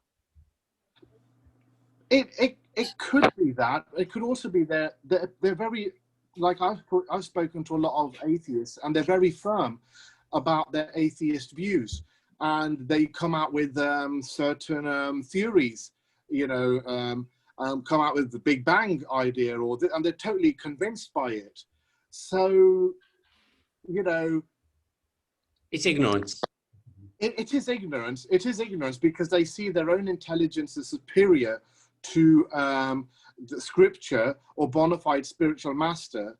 But that is unfortunately a route or something that they're going to have to overcome themselves. And hence, life is an opportunity for one to become an atheist. I know someone who was an atheist who became a Buddhist and then became Hare Krishna. You know, so there is an evolution process going on. And so they're not doomed. I wouldn't say they're doomed, and I wouldn't say they're demoniac. Demoniac. Remember, the 3 gates of hell are the very good indicators to whether one is demoniac: lust, anger, and greed. This is the giveaway sign. So if any of these 3 are within you, you know, it's not good. I guess the most important thing is that God believes in them. Yes. Yes. He believes in all of us. Very nice point. I wanted to just mention Stephen Hawking, for example. You wouldn't say he's a demoniac person, but he's an atheist. And if you look at his comment, which Pitamba very nicely put up, that I don't believe there's a God, etc., etc., but we have one life to appreciate the grand design. Well, if there's a grand design, guess what? There's a designer behind that grand design. Brilliant point. It's ignorance, just plain ignorance. But he's not necessarily demoniac. So, can I quickly add something as well? Yeah. There was one devotee, a Hare Krishna devotee. He went to Vrindavan, to India, actually, I should say, Bharat, to do a documentary, because they were 80s, you know, in the 60s, went to India to do a documentary to confirm that, you know, God doesn't exist. And, you know, he was doing a lot of research in India. He came across Srila Prabhupada, and then I think he got convinced by Srila Prabhupada. He became a devotee.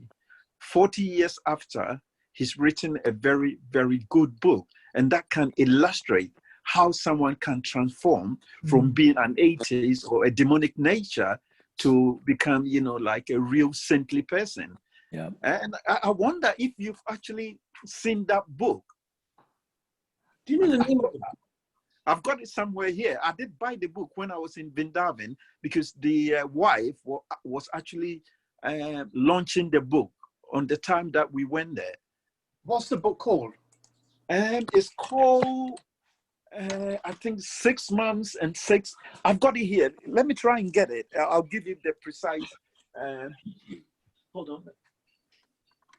Really, really good questions, by the way. And Pretender, you've got the the best chapter, demoniac and divine. Very good interaction on this chapter. I'm really very happy with how devotees have been inquisitive. So, sorry, it's been taking a little longer than we expected. Normally, we put an upper limit of 2 hours. We're going to go a little bit over. So if you do want to disconnect, we will understand. I'd like to thank you for joining. Stay on if you can. We got 2 more chapters. And Right. I think I'm going to have to leave then. no, that's okay, Lee. We'll catch up. It's been wonderful. Thank you. Thank you to all the people who've prepared the information as well. And we'll catch up later, Lee. All right.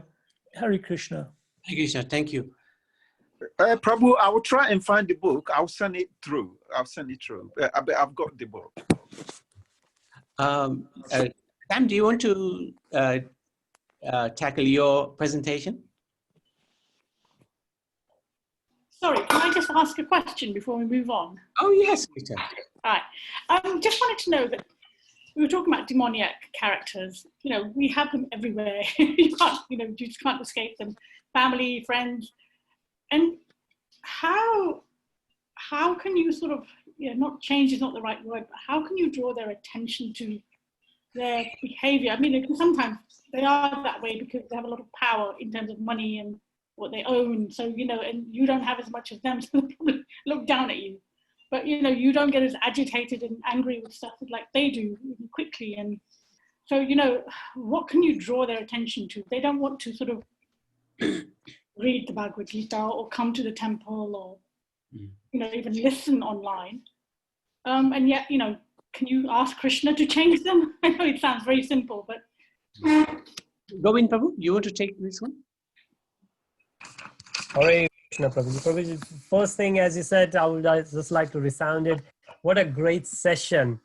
And Pratinder Prabhuji ki jai. Had a great time listening to question and answers. Brilliant questions and awesome answers. Really, really enjoyed it. And obviously time is running. To Mataji's question, Mataji, the very first thing you said in the question, you said there are many demonic characters. There are no demonic characters. The chapter is on the qualities. Sorry. Yes. So the qualities are divine or demonic. So for example, if I'm there, I might be doing 16 rounds for a long time. That doesn't mean that I have all the divine qualities and I don't have any demonic. Agree. Yeah. That's the very first thing. So, and if we have that understanding, then it's much easier for us to see Krishna in that person, Atma, Super Soul in everyone. Okay. Yeah. Now, if your question was, if let me know if I understood right, that if you're saying that we see a lot of those who don't have so many demonic, they don't have so many divine qualities, they have maybe a lot more demonic qualities, and they are still doing very well in the society. How do we understand them? Is that what you said? Is that the question? Yes, I mean, they feel that they're doing really well because of their material accomplishments.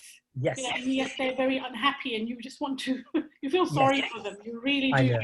Yes. No, this is a very valid question. But think of this. For example, I'm living here in South Sutton. I got my own house. The kids are there in the nice schools.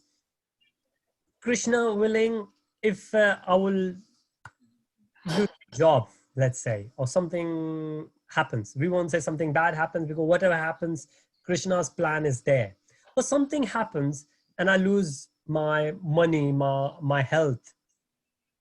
My kids will still be going to the good schools and we are still there living in the nice house. Now, things go gradually. The saving I have will take us for maybe 6 months, or depending on how much saving we have, might go for a year. The point is, we get the results of our previous karma. Sometimes we get it instantaneously. Sometimes it takes a long time to get it back. There are many analogies to understand that, but think of this in the terms that if we, old time, we used to gather a lot of grains.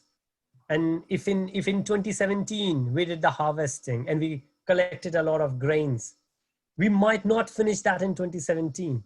Even if in 2018, we did not get the rainfall, we did not get the harvesting, but still in 2018, we have those grains with us. In 2019, we might still have some. In 2020, now we might see that those grains are going down, which means those people who seemingly doing well, they are enjoying the good karmas, the reactions of their good karmas, which they have done it. If they are not doing good karmas now, then sooner or later it's gonna go away. So just because somebody, and the same thing goes for example, if a devotee is, something wrong happens to a devotee, how does that happen? Same thing, maybe in the past. And there are, again, many more examples, but I think this one thing, the reactions of the past karmas, sometimes it takes a while to come back. That's what I just wanted to add to. Prabhuji, over to you. Brilliant answer. I really like your style. I really like your style. Govind Prabhu. We're going to preach more together. I'm learning from you. Rita, you happy with that answer? Yes, except I want to know, can we pray for them? I mean, I suppose that when Krishna is ready, he will, do what's necessary. Do we just carry on praying because we can't really communicate with them because they're not going to listen to us? Prayer will always help, no doubt about it. And perhaps if you have the opportunity to feed them, give them prashadam, if that always sort of breaks any barriers, and it actually gives them a lot of spiritual credit. Which I do. I wouldn't actually, my personal opinion is I wouldn't focus on them. No. As Prabhu said, we have within ourselves these sort of demoniac, unfortunately, demoniac and the demon is in one body now. So we've got our own demons, if you like, to deal with. And rather than focus on somebody else, if we focus on ourselves, then actually we can sort ourselves out, but we can also make a difference to the world as well. I agree. Thank you. Thank you for that question. And I was stunned by your answer. Thank you for that. Very good answer. So, Sam? Hare Krishna, Prabhu. Hare Krishna, Sam. Wow. I think I should be coming to Prabhu Govinda and Pitamba Prabhu for lessons on how to do all these PowerPoints. I'm going to need it, Anyway, I'll be summarizing chapter 17. The title of the chapter is Divisions of Faith. Why is it that we've got so many different faiths and everyone thinks there's only one God? That, we've got all kinds of religions. And even within one religion, we've got different interpretations and different understandings of exactly what we need to do to worship the Lord. So this particular chapter actually answers that question, divisions of faith.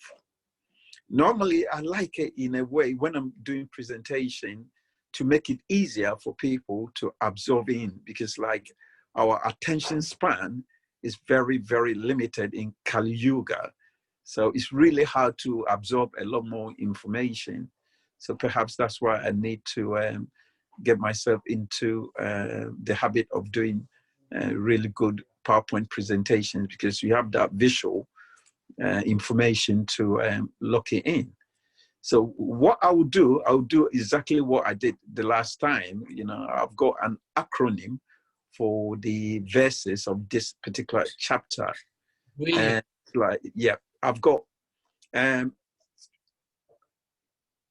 divided it into 4 parts, from verses 1 to 9, verses 10 to 13, verses 14 to 18, and verses 19 to 27. So what is the acronym for this particular chapter? It's very simple. TRAP. T-R-A-P. So whenever you think of chapter 17, think about T-R-A-P. We are trapped in material world. So what is the T acronym? It's actually the three modes of material nature. And chapter 17, I would say, is the continuation of chapter 14, the three modes of material nature. So the T, verses 1 to 9, is the three modes of material nature. And we've said it is the three gunas, sattva guna, rajas, and tamas. Mode of goodness, passion, and ignorance. So if we can think of it like that, verses 1 to 9 is T. Then we go to verses 10 to 13, which is the R, and it's the race for prominence. We're actually raising every one of us to become prominent in this material world. And it's trapping us into the three modes. We are stuck in material world, part of the trap. And then if we look at A acronym, part of the acronym is the actions that we do within the modes of material nature, and it's verses 14 to 18. And then the last but not the least is the P, which is pure love. And the pure love is from verses 19 to 27. So if you put this thing in your head, trap, chapter 17, divisions of faith, it makes it easier to understand the chapters. So the chapter begins with Arjuna asking Krishna about those people that have been worshipping according to their own imagination. What will happen to these kind of people? So the Lord, actually, Lord Krishna, said to Arjuna, these people are doing what they are doing because of the type of mode they have acquired in their lifestyle. So if the person is in the mode of goodness, this person is more likely to worship the demigods. If the person is in the mode of passion, this person is more likely to worship the demons. And if the person is in the mode of ignorance, this person is more likely to worship the ghosts and spirits. If we go to like very advanced societies, we realize, they're more likely to be like in mode of goodness, worshiping the demigods. Their demeanor, their behavior actually tells about themselves. Certain parts of the world that I know of, they worship all type of people. Even I know people worshiping personalities because they think this personality is very powerful. He's got money, he's got power. Even people worshiping presidents. And in a very, very, I would say, certain subculture kind of mode that people have picked, it actually pushes them to worship things such as goats, spirits, trees, and things like that. So Krishna is saying that depending on the mode of activity, the most you've acquired, you worship accordingly. And then Krishna went on to explain that even the food that we eat, they are actually controlled by the mode of material nature that we've acquired. Those in goodness will eat food that will actually nourish them that will extend their life, that would give them quite a lot of sustenance to live longer. Those in the mode of passion will eat food that will make them more agitated, that will make them more stronger.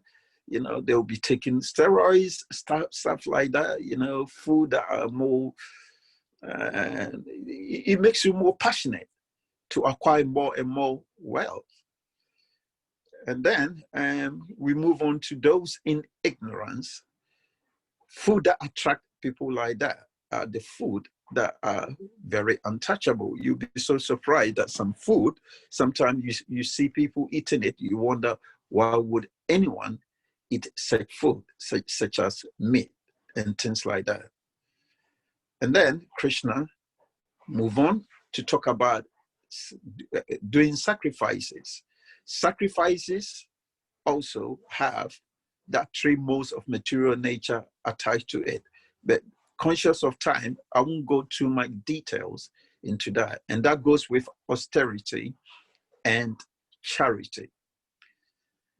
Krishna also mentioned the significance of using the word Om Tat Sat, which represent the supreme absolute truth.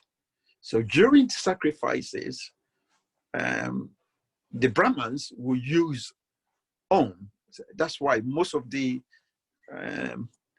whatever we do within our organization, we begins by reciting the word Om before we do anything, whether it's sacrifice, whether we're giving charities or doing penance, we start with Om. And then also the same goes with Tat, the Tat version of it.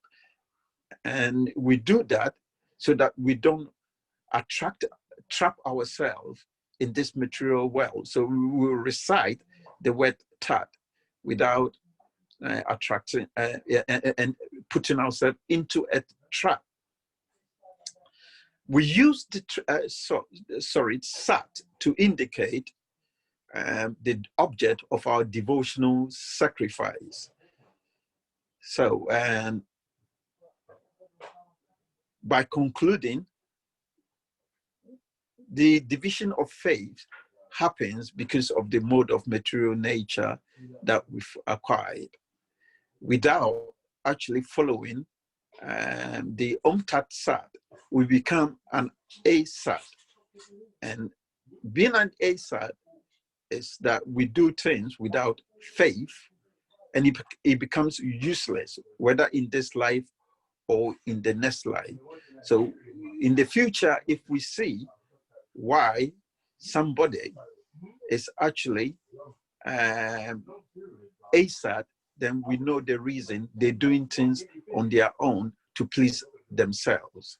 So the divisions of faith came about because of the three modes of material nature that we've acquired. If we've goodness, we're more likely to worship the demigods. If we are in passion, we're more likely to worship powerful people. And if you are in ignorance, we're more likely to worship trees and goats and things like that. So but we need to transcend ourselves from the three modes of material nature and move on to worshiping the transcendence, the absolute truth, which is Bhagavad, which is Krishna. And once we transfer ourselves into the transcendence, we're more likely to leave this material world. So that is the chapter, the essence of the chapter. We're trapped in this material world, but with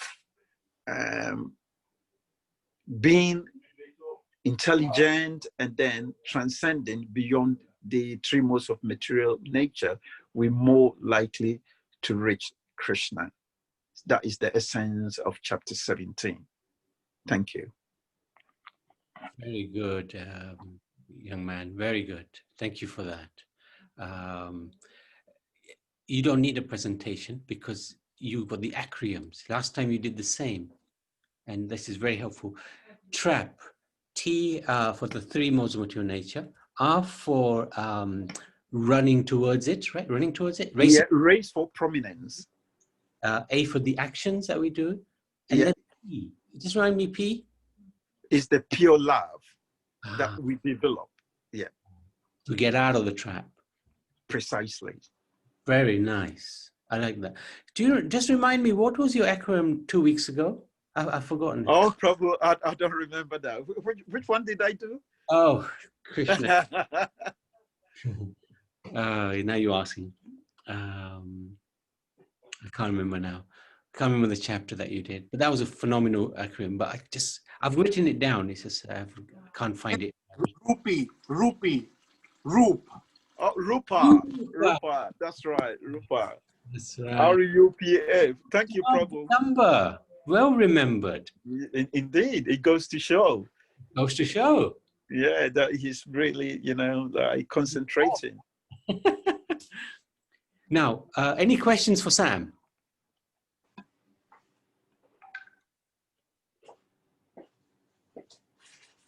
I've got a question for myself.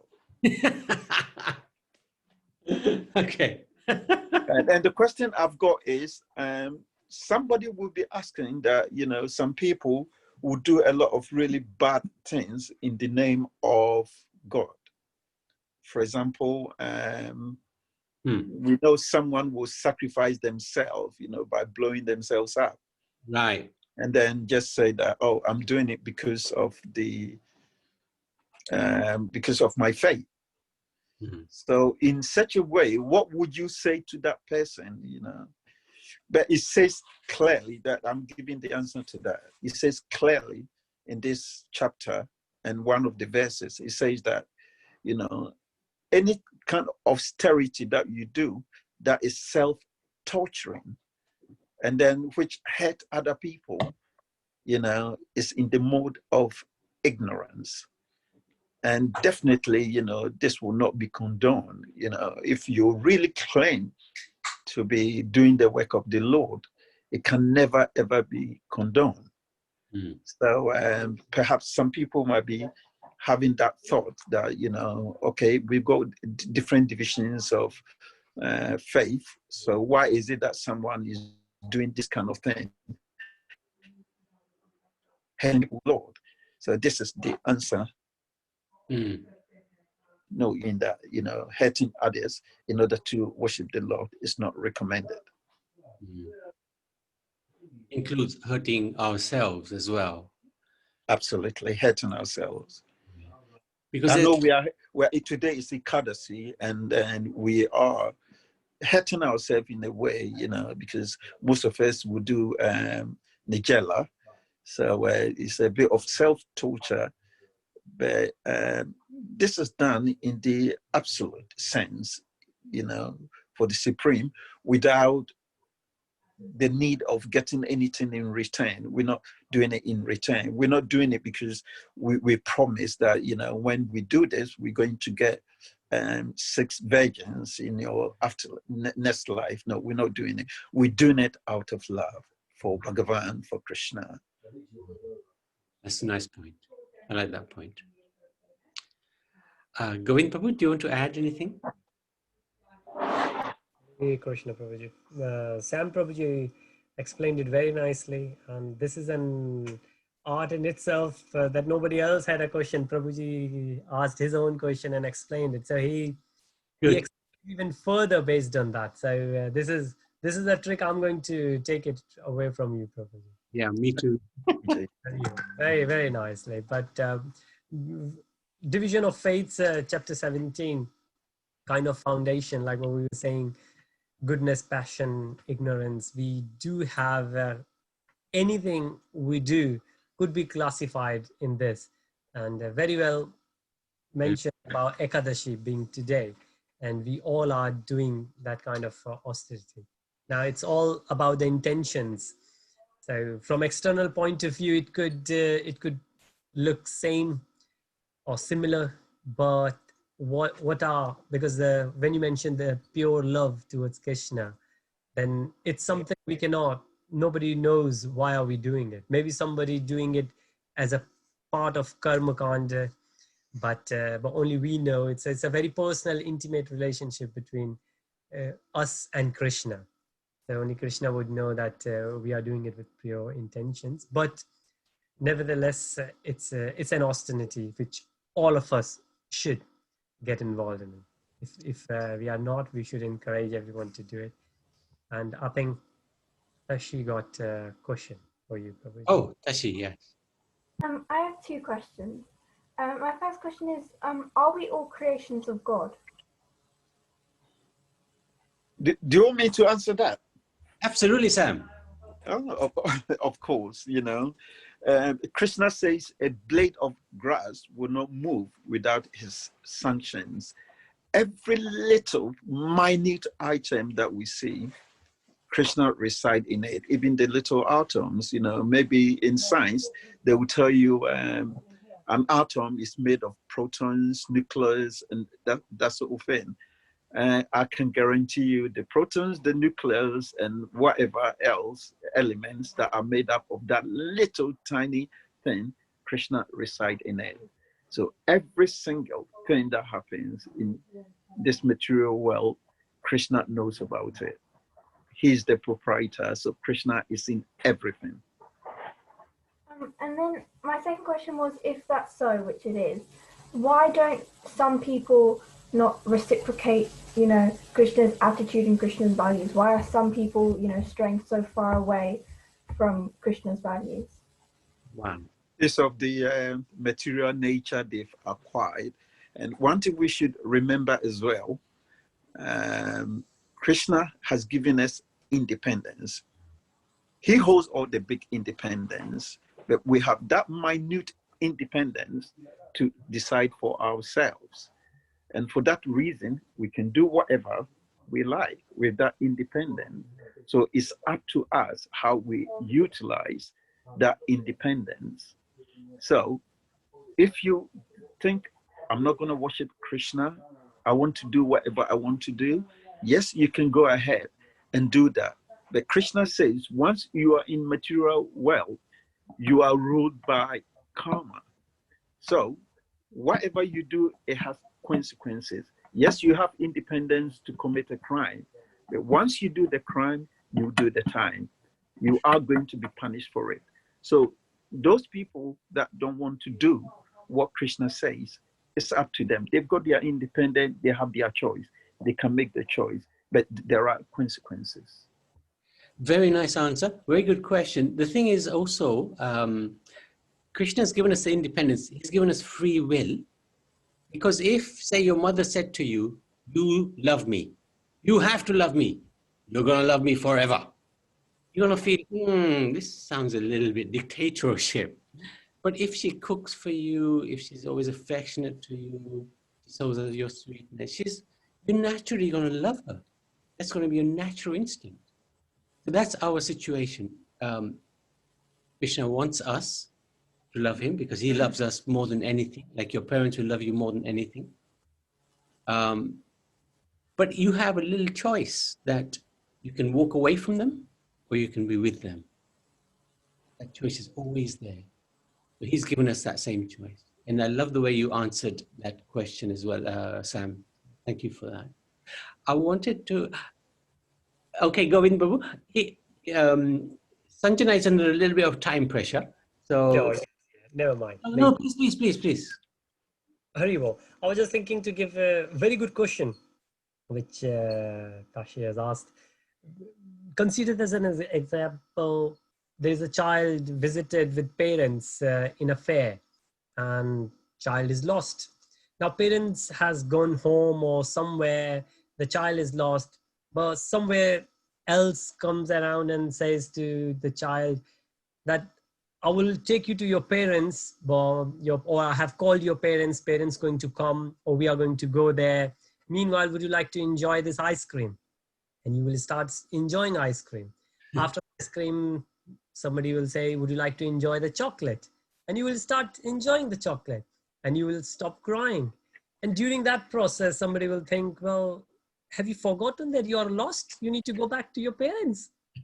And then you might think, oh yeah, true, but I'm enjoying. So the kind of enjoyment we have here on planet Earth is that temporary while we're enjoying that chocolate or that ice cream. So all those people we see, they're enjoying that. But as soon as they will finish their chocolate, their ice cream, they will come back to, or they will start feeling that separation. Some of us, we have realized it. Some others, they don't. Some of us, we feel more, maybe in the morning while doing the chanting, maybe not by the time of evening we lose, or we start enjoying our chocolate and ice creams. But it's just a matter of the fact. Some people, we are on a different journey. So that's what I wanted to add. Nice one. I like the answer. Go info, nice one. Sanjana, thanks for joining. I know you've got parents around, so appreciate you coming in.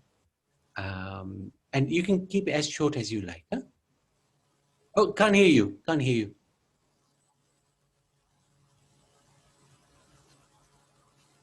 No problem, no problem. Tashi, does that answer your question?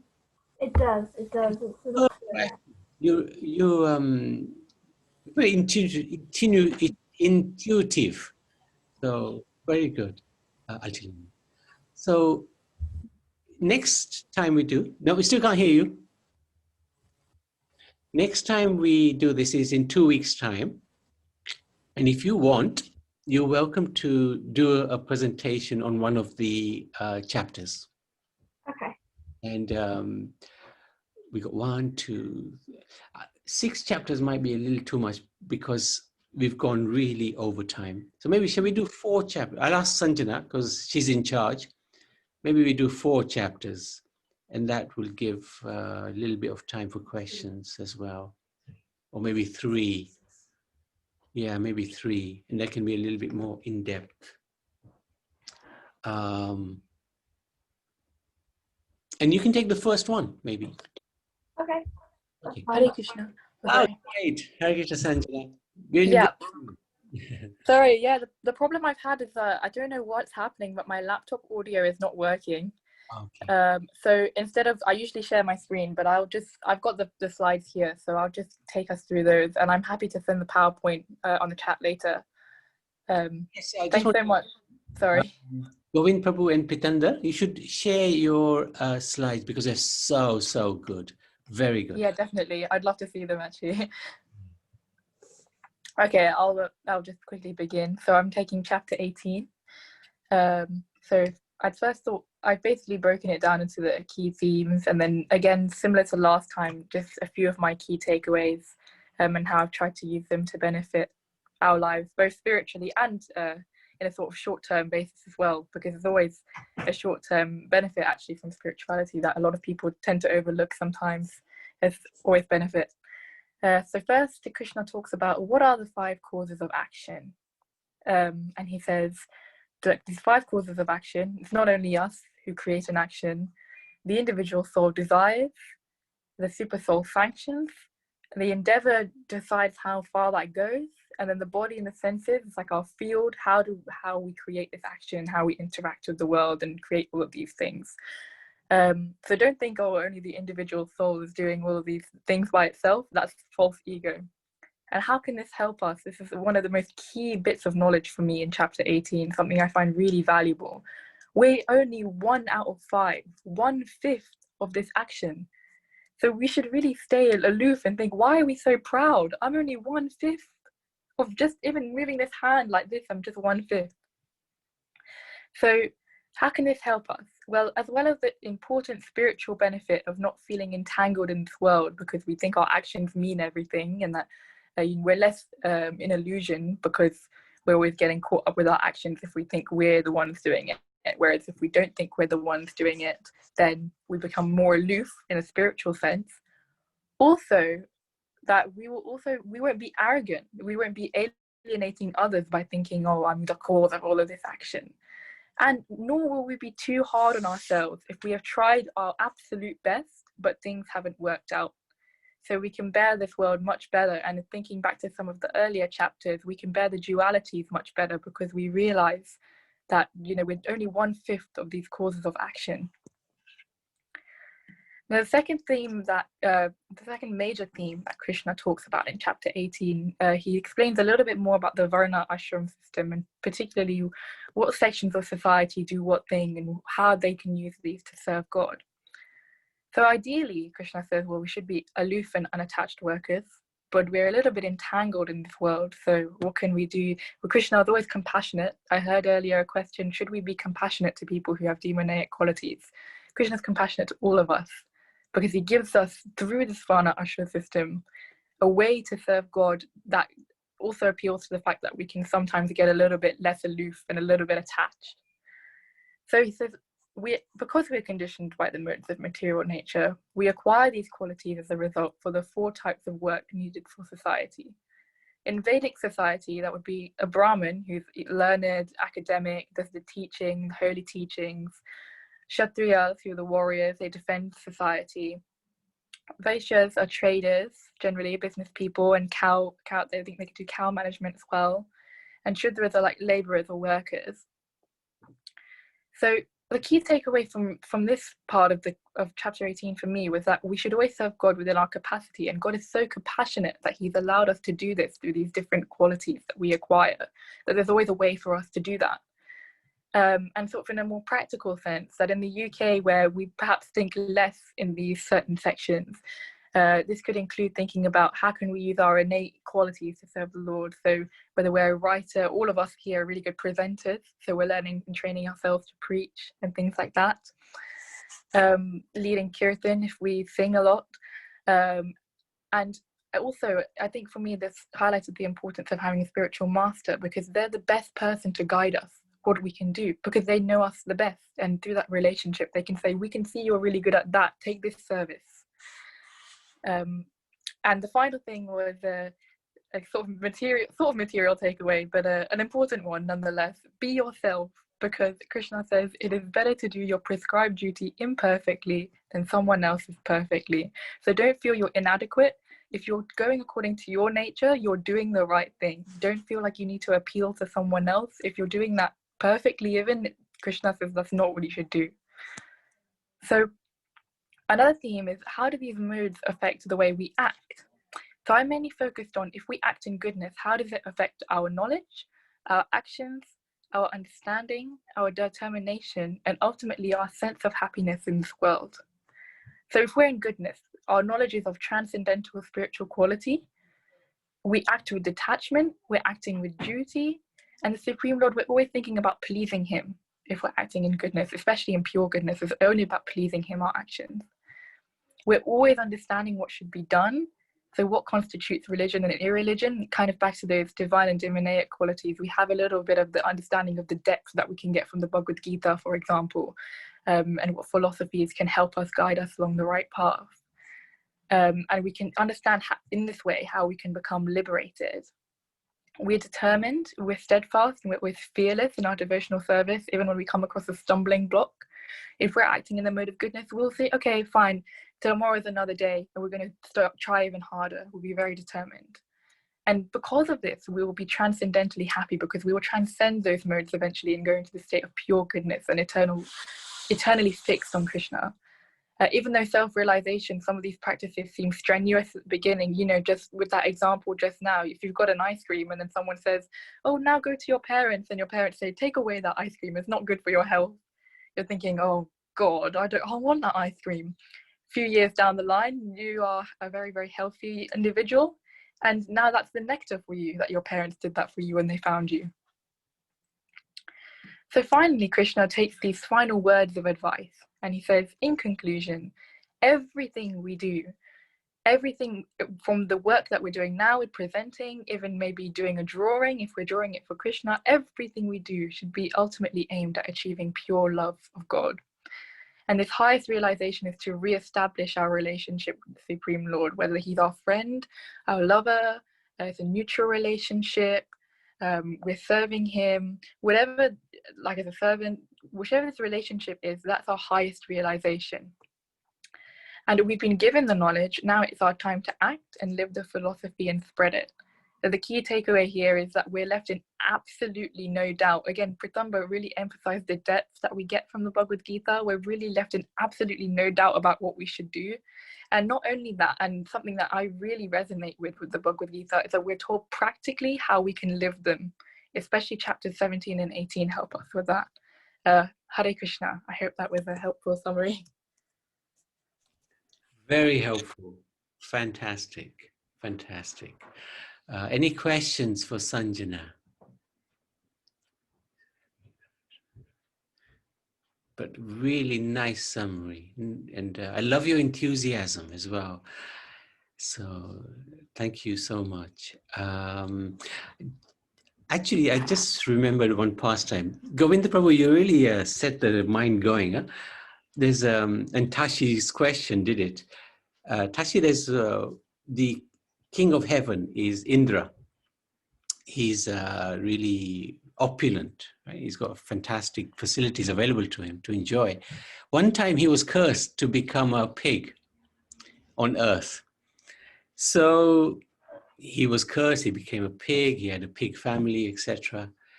Brahma came to him. Lord Brahma is the creator, he's the boss of Indra, if you like. And he said to Indra, okay, your curse is over now. You can come back to heaven. So Indra, he was still a pig, he said to Brahma, who are you? And what curse?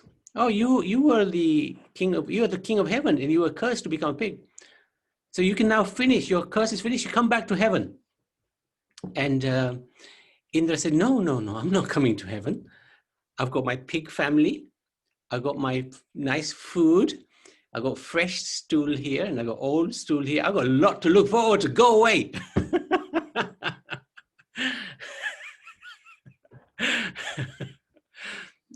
Eventually, he understood what to do, but this is our position. We're happy where we are, and leave me alone.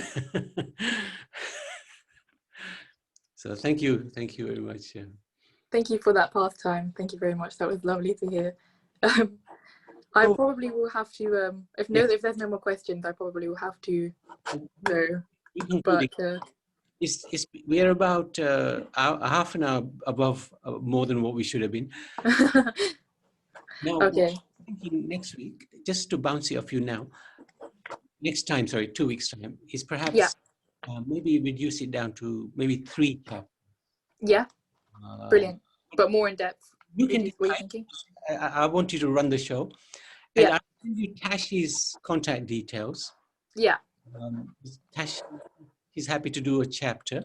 Brilliant. So that will, then maybe you two can coordinate how you want to. Sure, we can coordinate that. Yeah. You're very perceptive. He's very perceptive, yeah. Very, very. Actually, I've been really impressed by this session. It's probably, we've had so many sessions overall, but this was probably the very best one I've had so far. So Thanks very much. I will be back to hosting from the 2 weeks time. Because my mom's around to see me. So. No, absolutely. No, thank you, Sanjana. Thank you very much. Hare Krishna. Hare Krishna, everybody. Thank you, Sam. Thank you, Govind Prabhu. Thank you, Tashi. Thank you, Gita. Thank you, Nabi. Oh, that's me. Thank you, Uma. Thank you, Rita. Govind Prabhu, we got to do things together, huh? No problem.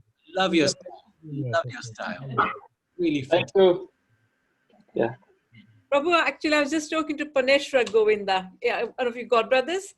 Yes. Yeah, I just been talking to him 5 minutes ago, and he mentioned about you and that, we should really do things together. No, we should, Mataji. Really.